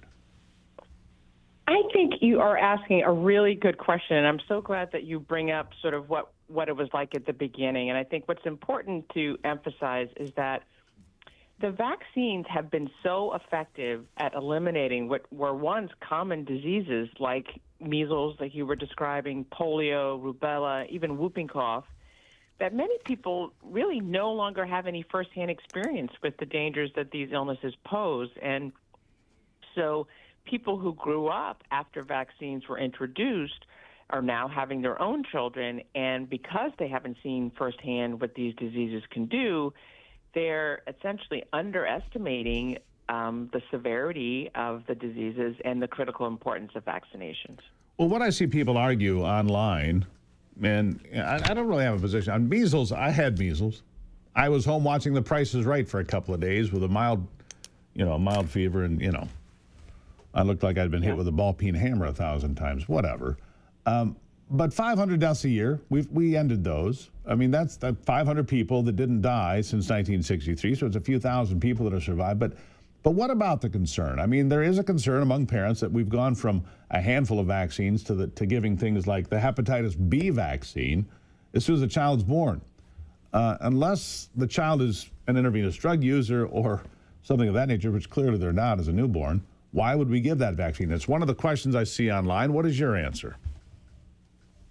Well, I think you're right, and people should be able to sort of ask questions and get their questions answered. And we know that, as a pediatrician, where, I started my pediatric career 30 years ago, I recognize that, every parent wants what's best for their child. Sure. And they, want to understand how they can prevent illness and protect their children.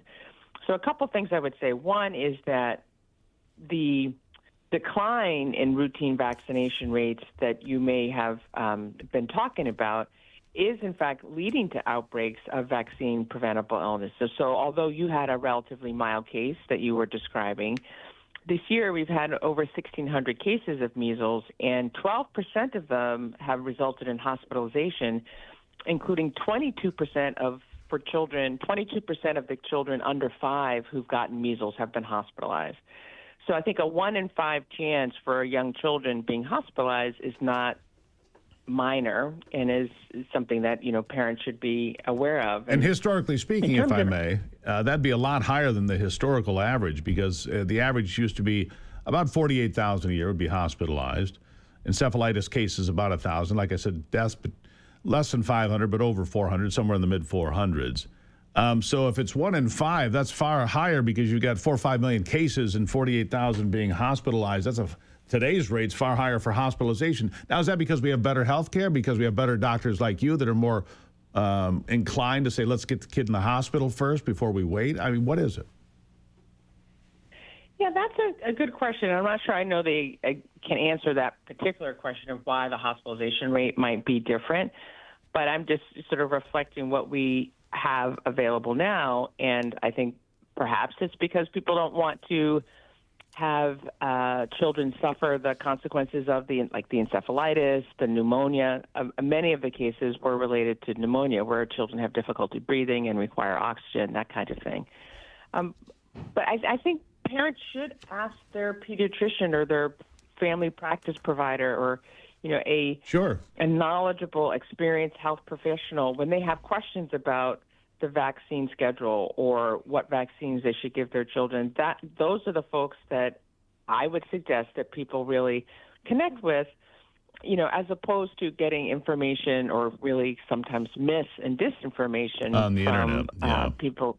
Yeah. On the internet. So, I mean, it's the COVID vaccine that really threw people into there was a movement before then, but, the rejection of the COVID vaccine has resulted in a lot more of this from my estimation. Got about 20 seconds here. I'll give you the last word. Should you get more information, trust your doctor? Probably. Last word to you. Yes, I think it's really important to talk to your pediatrician, your health providers, ask them your questions. We recognize the importance of rebuilding trust, and that means being honest when we don't have all the answers, but also being, in partnership with parents so that they can make the best decisions for their children. And be an advocate for the patient, whether it's a child or somebody else. Be an advocate for them. Ask lots of questions. Right. Doctor, thank you for being here. Thank you for having me. Really appreciate it. All right. Get educated. Ask lots of questions and then make the right decision for you. I'll be right back.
Maybe a baker's dozen, 13.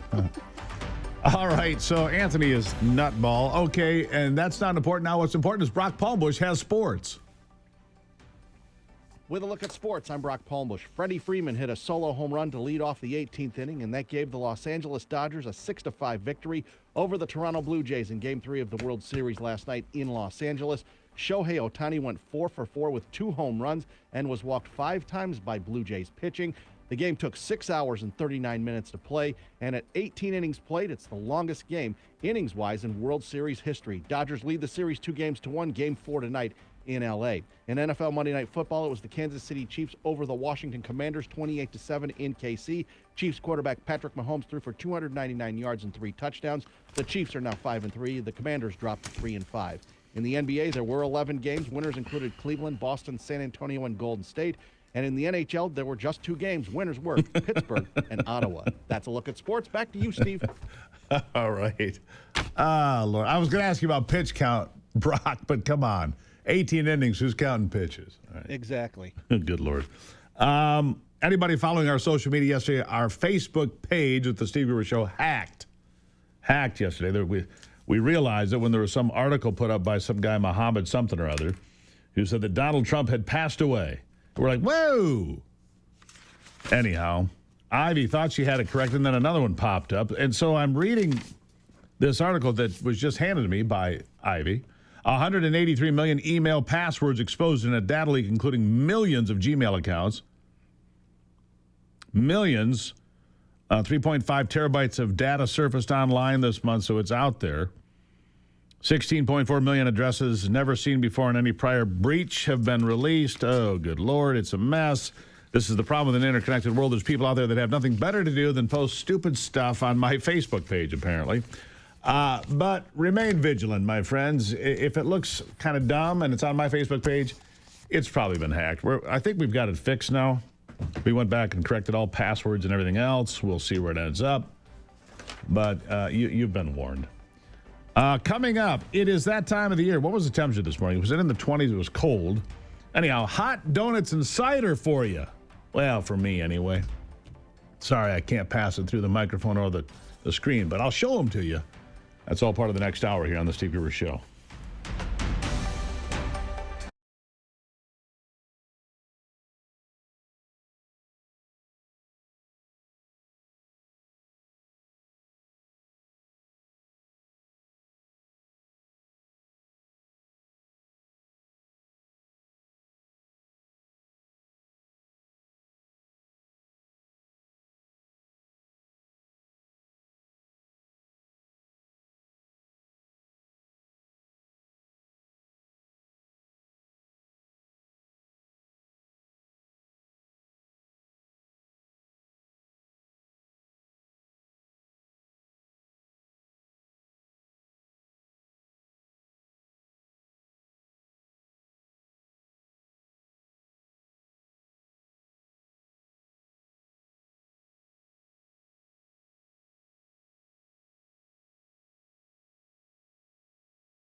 something to make you look around and say, hey, you know what? I live in a pretty great country.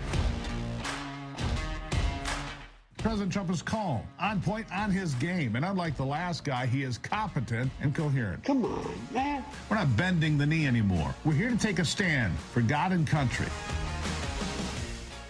This is the Steve Gruber Show. All right, it sure is. Welcome back to it, my friends. Another big hour here on the Steve Gruber Show, fighting for you from the foxhole of freedom. We do it every single day. Who do you want in your foxhole? I'll take Anthony for today. He's kind of a strapping young man. What? Yeah, how about that? Here are three big things you need to know this hour. Number one, the homicide rate in Boston off the charts. Apparently that Blue City thing isn't working out all that well. Number two, James Comer says the auto pen is void.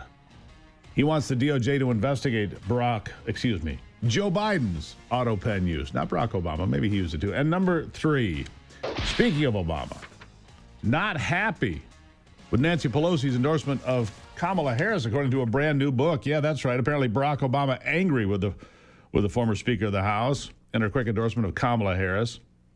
This comes from the ABC News book Jonathan Carl wrote, Retribution. Retribution is the name of the book. That's right. And the Obamas were not happy. A source close to Pelosi told Carl, the person summed up Obama's message to Pelosi essentially as, what the F did you just do? Yeah. Obama and Pelosi, arguably the most influential figures in the Democrat Party at the time, privately agreed to abstain from making endorsements, and then she did it anyway. Now, speaking of endorsements, Barack Obama, during the race when Kamala Harris was in, chided people for not voting for a black woman. Openly chided them. Well, now he has a chance to endorse Winsome Sears, who's running for governor in Virginia. And what has Barack Obama done for Winsome Earl Sears? Endorsed the white woman running against her. Here's a black woman ripping Obama for doing exactly that. Listen to this.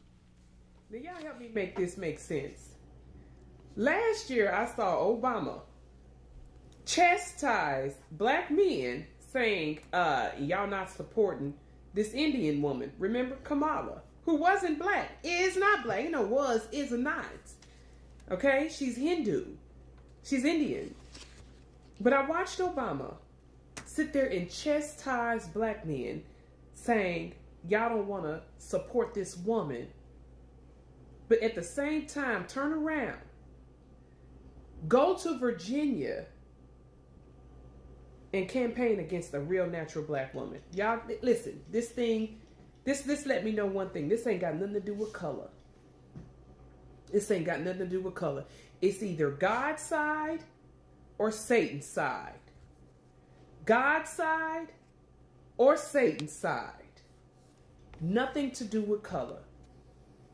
Nothing to do with color.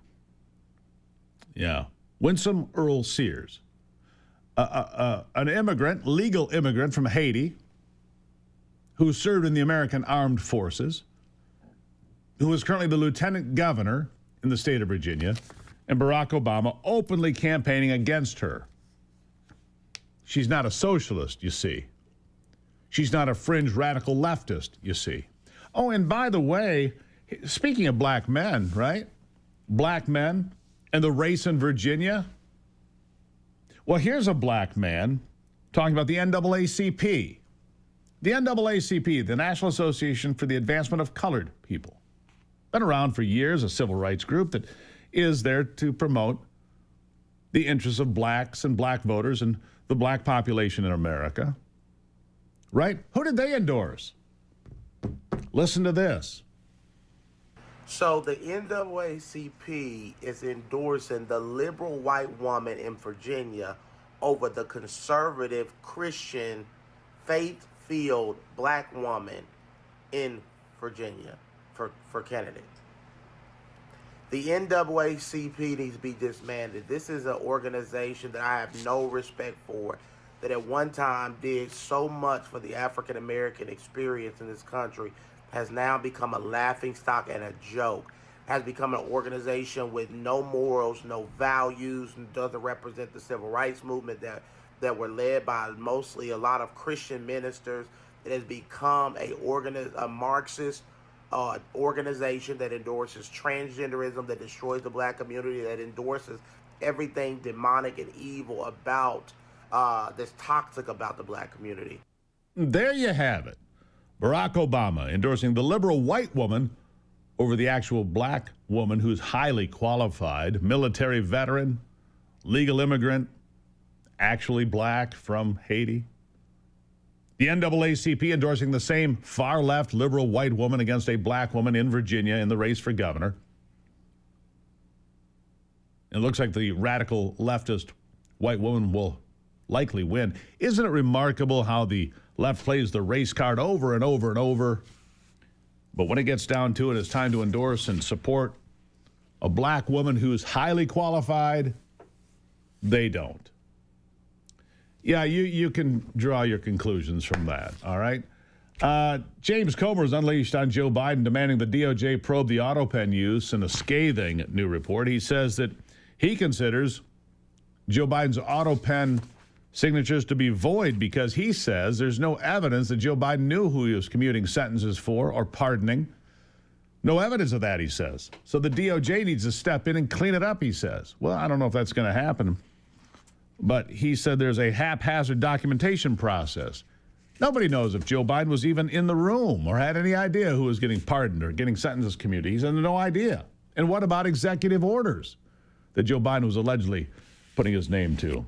Meanwhile, Joe Biden's back out there attacking Donald Trump, of course. Listen to this. It's kind of bizarre, but go ahead. Folks, we can't kid ourselves. We are in one of those moments right now. I'm over 50 years in elected public life. Yeah? This is the worst I've seen it. Uh-huh. If Ted were here today, he'd still be fighting like hell. Uh-oh. But his optimism would be surely tested. Because truth be told, our very democracy is at stake in my view. We all agree that our politics is broken. Yeah. That political violence, never acceptable, is out of hand. That America should be a place not of extremism and fury, but of decency and grace. That our institutions are what makes us the envy of the world, and our democracy is worth fighting like hell for. Yeah. I kind of miss him. I wish he was in the news more. I do miss him, too. I don't know. There's been an accident in Joey's pants. At any rate, Joe Biden, he could have been your president. Him and the auto pen. This part of the program brought to you by my great friends at Muskox. They got cut short a little bit earlier by the President of the United States, live in Tokyo. But the best flannel shirt you're ever going to own comes from a Detroit company.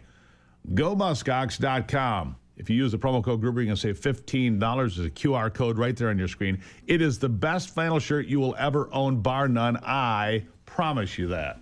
I promise you. You're going to love this shirt. It's not just a shirt. It's a family heirloom. Until Anthony steals it, and then I don't have one.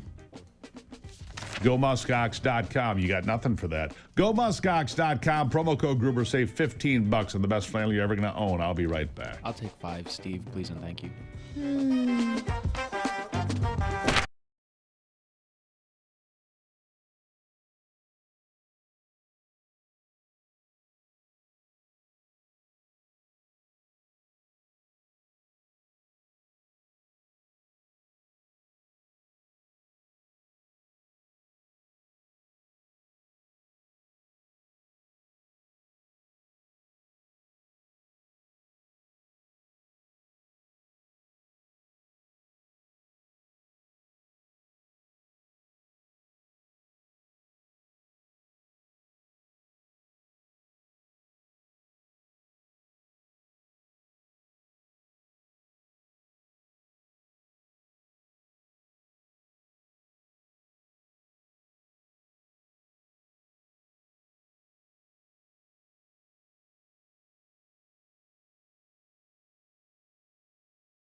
All right, back in the conversation now. Well, gold and silver finally hit the ceiling. Gold got to almost 4,400. It's back at just over $4,000 an ounce. Silver came back under $50 an ounce. So for now, it's cooled off just a little bit. But where does it go from here? Well, I don't know, but that's where I bring in the expert Tom Colson from Liberty Coin Service. Liberty Coin Service, their national name. Tom, welcome back to the program. Thank you, Steve. So it broke 4,000, and you thought when that happened it could just go parabolic. It went up pretty quickly there for a few days. I was watching it every day. Seems to have finally taken a bit of a rest. What are your thoughts? Yeah, this is pretty normal for an active market like this where you get a sell-off, and we're seeing some choppy trade here over the last several days where you're getting quite a variance in terms of the highs and the lows for each day. It's pretty normal for this type of market. I think that the bull market for both gold and silver is still intact. I don't see anything that's changed to make me think that this is the ultimate top. But it's still anybody's guess at this moment. Oh, sure. And I'm seeing people predict that it could be 5,000 gold, that is, within a few weeks or months. That's still possible, isn't it? I even read an article that was calling for $10,000 gold in the not too distant future, I think before the end of the decade. That would be a little concerning to me because it would mean the value of the dollar is diminished, right? That's the concern. If gold is worth too much, the dollar's not worth enough. Well, and that was my worry that if it started going parabolic like I thought it might, that's really what that means is that the value of the dollar is going to start eroding very rapidly. Yeah, that's a concern, obviously. So, I guess hard assets matter, whether it's gold, silver, land, whatever it might be. Hard assets matter, don't they? Absolutely. I think it's smart to have some of each. Yeah, I think it is as well. We'll keep an eye on it. Silver still well below where you think it could go. I mean, what are you seeing predictions? I've seen predictions as high as $80 for silver. Have you seen more or less? Yeah, I've seen people calling for $100 silver, and that's been going on for years. And a lot of people look at the supply shortages of silver and say that it's got to be much higher.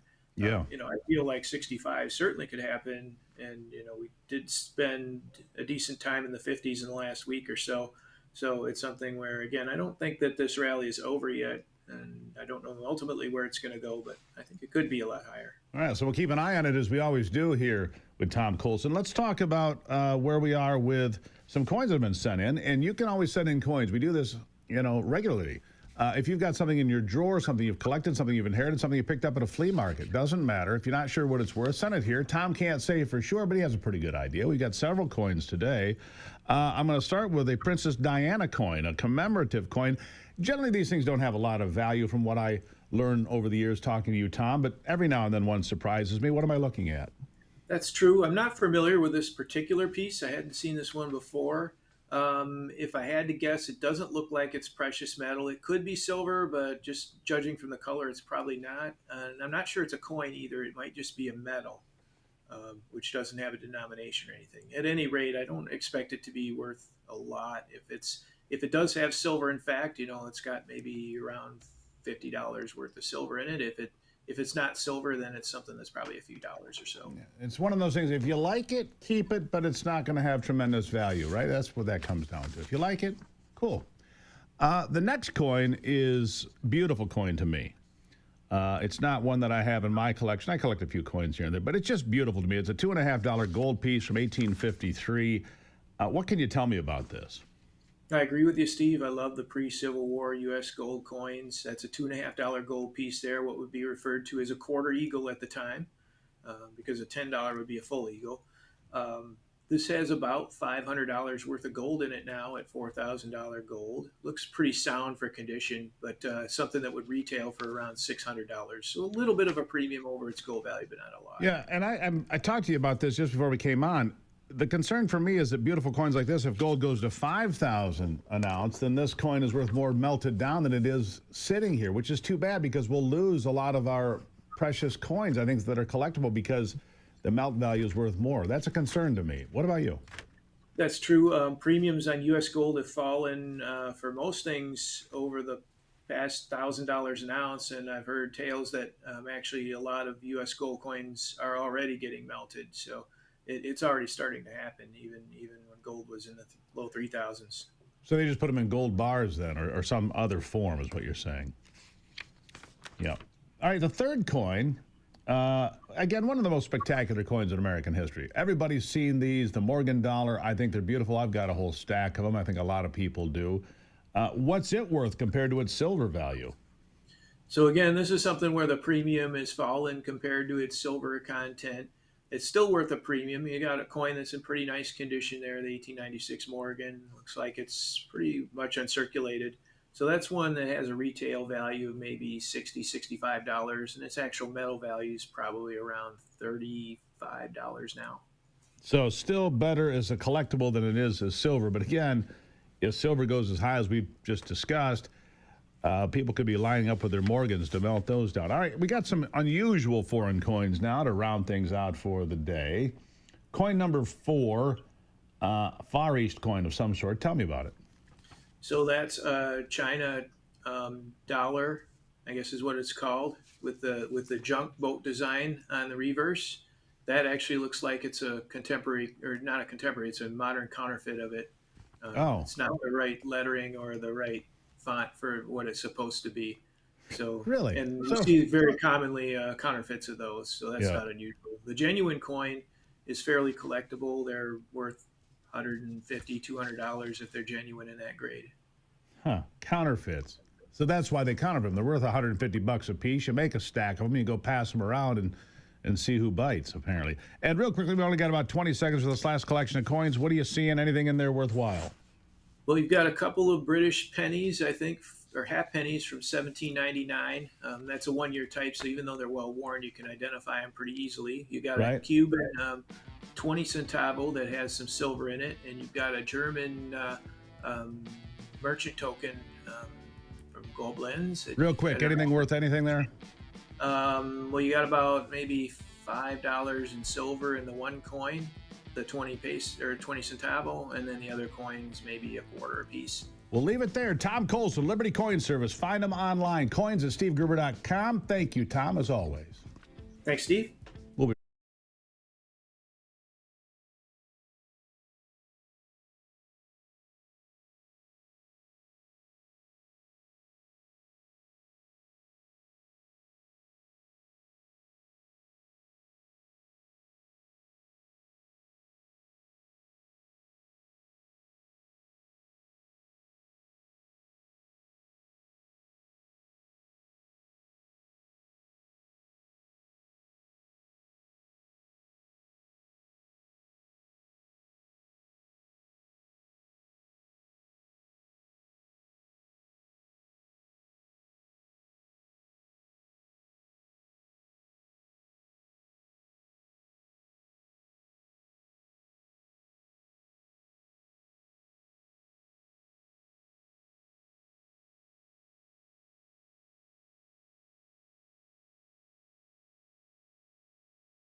I love the birthday cake, by the way. Yeah, Ivy struck with a wonderful birthday cake yesterday. It was really good. You know, I didn't even go over on my calories. Felt like it, but I didn't, you know. We're on this health thing. We have an app, you know, to keep track of everything. And Ivy makes me work out 6 times a day. It's kind of weird, but, you know, we're doing all we can. We'll talk about that later as we eat donuts and cider. Okay, a treasure trove of gold coins. Thank you for that. A treasure trove of gold coins and ancient jewelry unearthed in a Christian city near the Sea of Galilee. Remarkable story. So down there with a metal detector at a wall, right? And they're doing some work near the ancient city of Hippos, near the Sea of Galilee. This happened in July. This is from the Byzantine era. The cache was found by accident by metal detectorist Eddie Lipson, a member of an excavation team. When a stone shifted between 2 walls, the detector signal went wild, and then these coins started falling out of the wall. I mean, just remarkable gold coins. Well preserved. They represent several denominations. Solidi, or full value. Others were halves and thirds. The hoards date back at least 1,500 years. Coins ranging from the reign of Emperor Justin I, that would have been about 520 AD, to the early reign of Emperor Heraclius. I'm going to get my emperors right here. Heraclius, about 610 AD. Absolutely unbelievable. All these coins, just remarkable. And with gold, where it is, these are a lot more than the gold. If you're struggling to kickstart your brain in the morning, Brain Rewards gives you brain refreshing support with tyrosine, B-complex vitamins, nutrients that help regulate stress and focus. Perfect for school, work, and creative projects. Boost your mood, your clarity, and your motivation, all without caffeine jitters. It comes from the company that Ivy says is the very best when it comes to vitamins and supplements, Victory Nutrition International. They only have 6 products. It's nutrition that gets in. Victory Nutrition International. These are the best vitamins. We already have a whole bunch of you that have joined this VNI crowd. You can go to vni.life/Gruber, vni.life/Gruber, the promo code Gruber. You'll save 20% right now on the best vitamins. They're awesome. They really are. We did our research. 6 products. They're all great.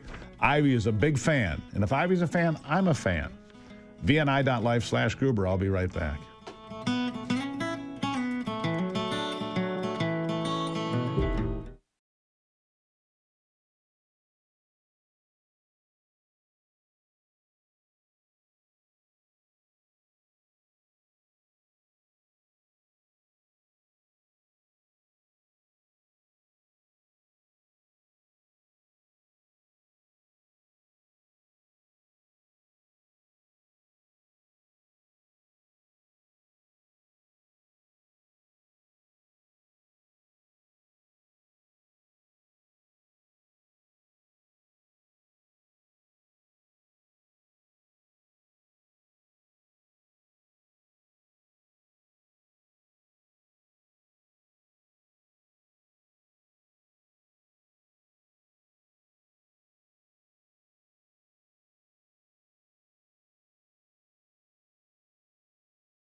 You know, it's fall in Michigan, 55 degrees right now. Beautiful fall day.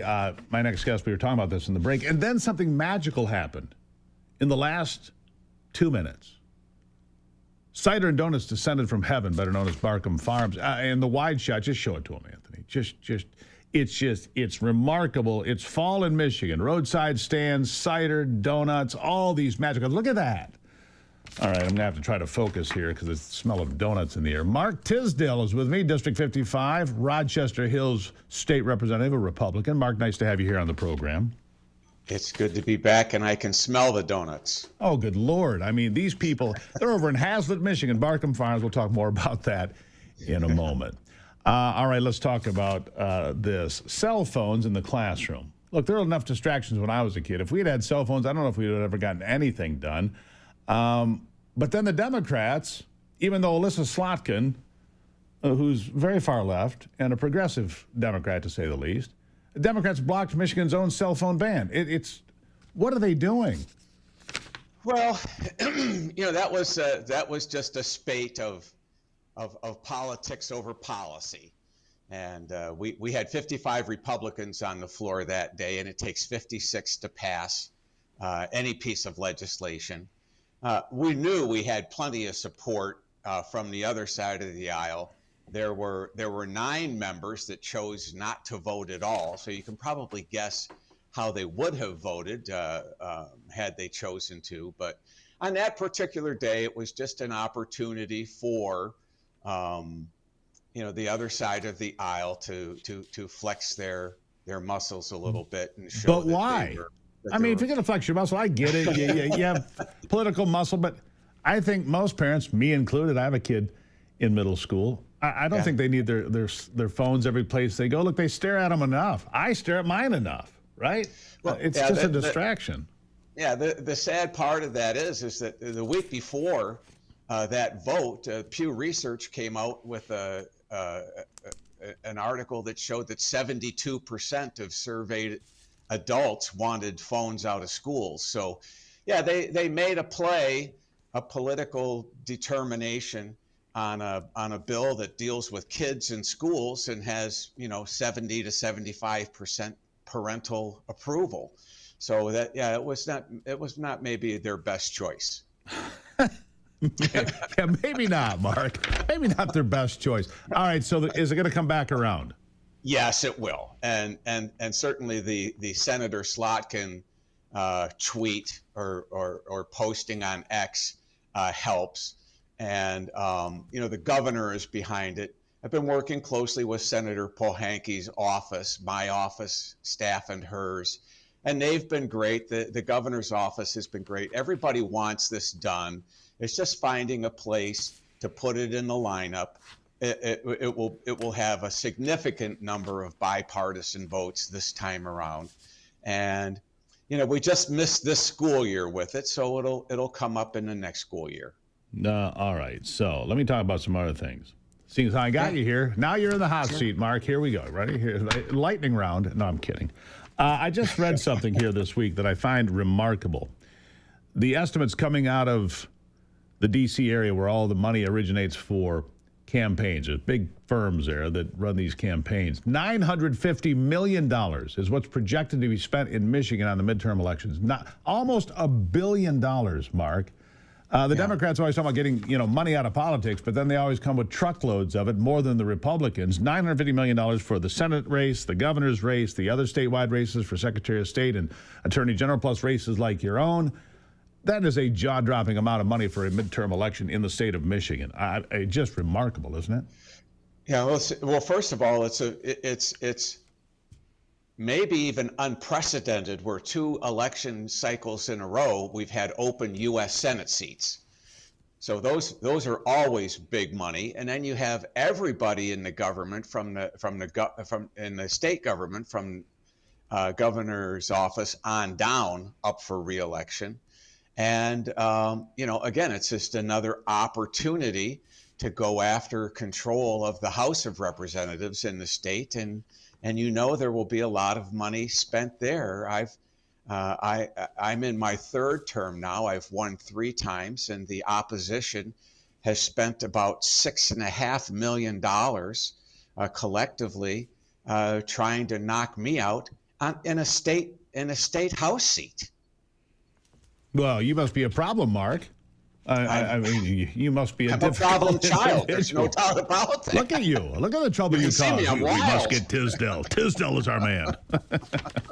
All right, so here's the other part. You mentioned the House of Representatives. California, we'll see if Prop 50 passes. It looks like it's going to be close, but probably will pass. Texas, they did redistricting. Now North Carolina's doing it.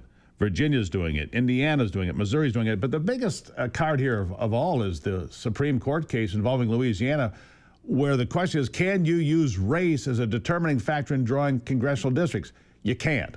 It's unconstitutional. I don't even have any question about how that case is going to come out. They're going to say no. That would mean 12 seats, roughly, to the Republicans in the midterms if places like Alabama, Tennessee, Mississippi, Louisiana say, all right, no more race-based districts.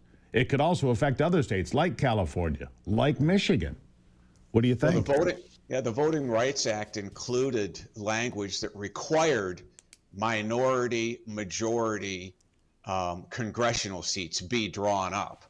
But it just, as you know, Steve, and history tells us, anytime you start dividing the population by skin color, that's it fails. That never ends well. Well, here's the thing, Mark. All of these districts that I'm referring to, whether in Alabama, Louisiana, Tennessee, wherever they might be, are based on black voters. But black voters are the second biggest minority behind Hispanics now. Why wouldn't Hispanics say, wait a second, we're getting the short end of this deal, right? So, but nobody talks about that. Weird, isn't it? That's never really discussed. It's never out there. It's kind of an odd thing. Well, it's a part of the body politic. In modern U.S. politics, there's value in being aggrieved, and so now you start to compete. Yes, for there who is. is the most aggrieved. Yeah. And victims. That was the whole point of intersectionality. Is how many of the aggrieved boxes can you check off, and place yourself higher on the pecking order than some other aggrieved party. Yeah. Makes me want to draw a Venn diagram with me and my buddy Kamala Harris. Here's my Venn. There you go. There's some overlap there somewhere. I'm a victim. I'm not a victim. I'm an American. And look, I think that they're going to lose the Supreme Court case because the Civil Rights Act is the Civil Rights Act, and the Constitution is the Constitution. We've seen rulings already involving admissions to colleges and so forth. Anyhow, there are 155 million Americans that have no Republican representation today. Only 55 million that have no Democrat representation. The Democrats done a masterful job of gerrymandering while complaining about gerrymandering. Anyhow, Mark, I appreciate you being here. Good work on getting the cell phone thing back in. I'm sure we'll see it next time around. Thank you for your time. We'll continue working. You're welcome. Pleasure to be back. Have a great Michigan Tuesday. I'll take a break. When we come back, look, the donuts. All right, that's it. I'm eating donuts.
Anyhow, I should have thought of that earlier. My favorite season of the year. Absolutely. All right, welcome back to it, everybody. Here we are. We got special guests in the studio. We got Bobby and John Barkham. Look at the camera and wave, guys. Right there. There they are. And here's why they're here. I think fall's the greatest time of the year. I do. In Michigan, you got roadside stands. You can get all sorts of great things. And at Barkham Farms in Hazlet, Michigan, they've been friends of ours for a long time now. You got pumpkins, you got squash, you got corn, you got mums, you got donuts and cider, which you guys said, hey, can we bring you donuts and cider? And I said, well, yeah. It's your favorite time of the year, too, isn't it? Yeah, of course.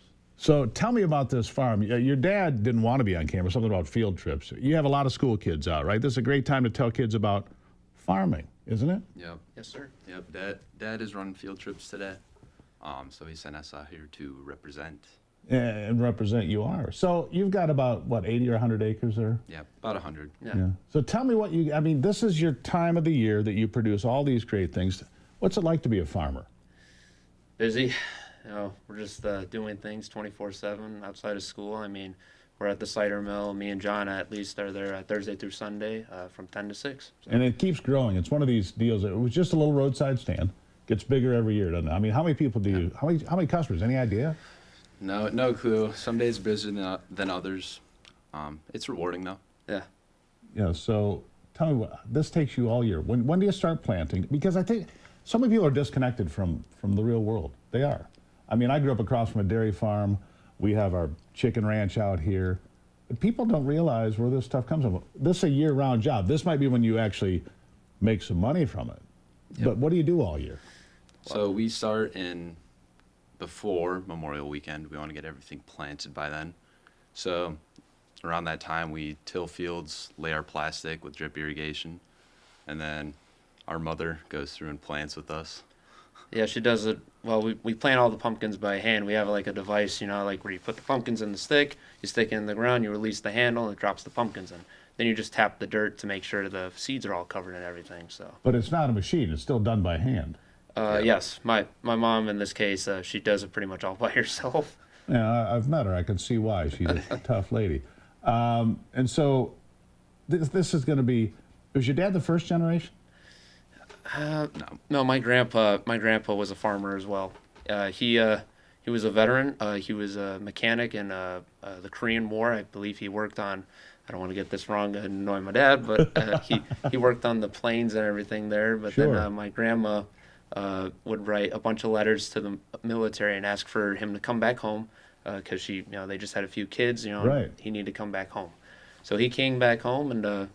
They were doing farming out there. My dad was raised up on a sheep farm, and my uncle's still doing that still to this day. So it's kind of in your blood. Now, Ivy and I were over there. We saw I think it's kind of an old school apple press of sorts, right? That makes the cider. It's a lot of physical labor. Yes.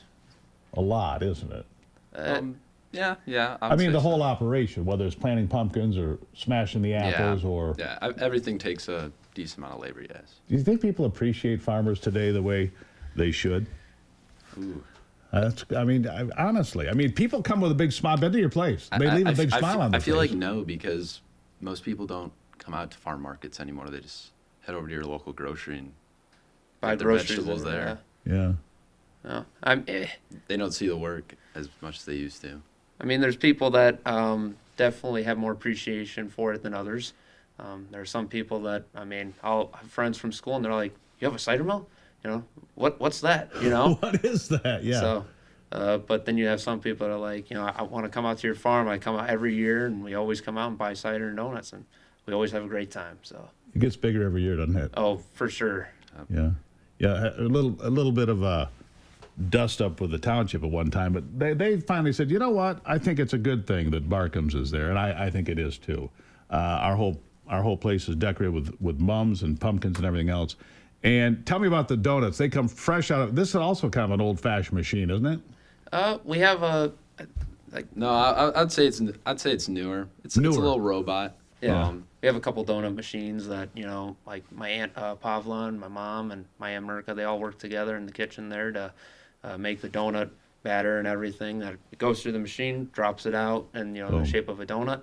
And over time, it comes a donut. It even flips itself in the machine. Well, I saw it come off the end, like a little conveyor belt thing dropping off. Maybe I was a little bit confused. But, gentlemen, I appreciate you being here. We're going to share donuts. And here's the thing, guys. Support these farm markets. They're all over Michigan. This is the greatest time of the year. You can get pumpkins and squash and corn and everything. It's the harvest. And I really appreciate what you guys do because you do it every year. You work your tails off. Ivy, you want some cider, don't you?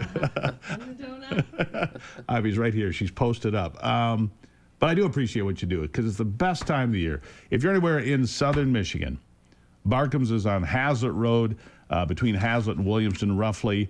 You can find them. I suggest you go there because their products are great. Third generation now for the boys, right? You guys going to carry on the tradition? I'm planning on it, yes. What about you? I'll be there to help, for sure. You're riding shotgun. Yeah, probably. John, you're taking over. You like it? Yeah. You both seem to like it, which is interesting because a lot of people, like you said, rather sit on the couch and go to the store to get whatever they get. But I appreciate you both being here. All right, I'll pour you some, Ivy. Go good. All right. Stephen, how do you spell Barkham? Barkham. Yep. Barkham. What's your website? Do you have one? Well, we have a Facebook. That'll do. It's Barkham Creek Farms. I could be misquoting that actually. It is Barkham Creek Farms. Okay. All right, Barkham. John. See, that's why he's taking over. He's more of the social media guy than I am. I get it. It's fair enough. Barkham Creek Farms. You can find them on Facebook. You can get some directions. Get the 3 kinds of donuts that I found the last time I was there. There was blueberry, the sugar donuts, and there was another one that had like a glaze on it that was just remarkable. Apple caramel. Apple caramel. They were just silly. Anyhow, guys, thank you for being here. Thank you for the delivery. Tell your dad we said hello, and I really appreciate it. Thank you very much. Thanks for having us. Barkham Creek Farms, everybody. Check them out and support your local farmers. Buy American, buy local. I'll be right back.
Yeah, it's the best morning I've had in a while.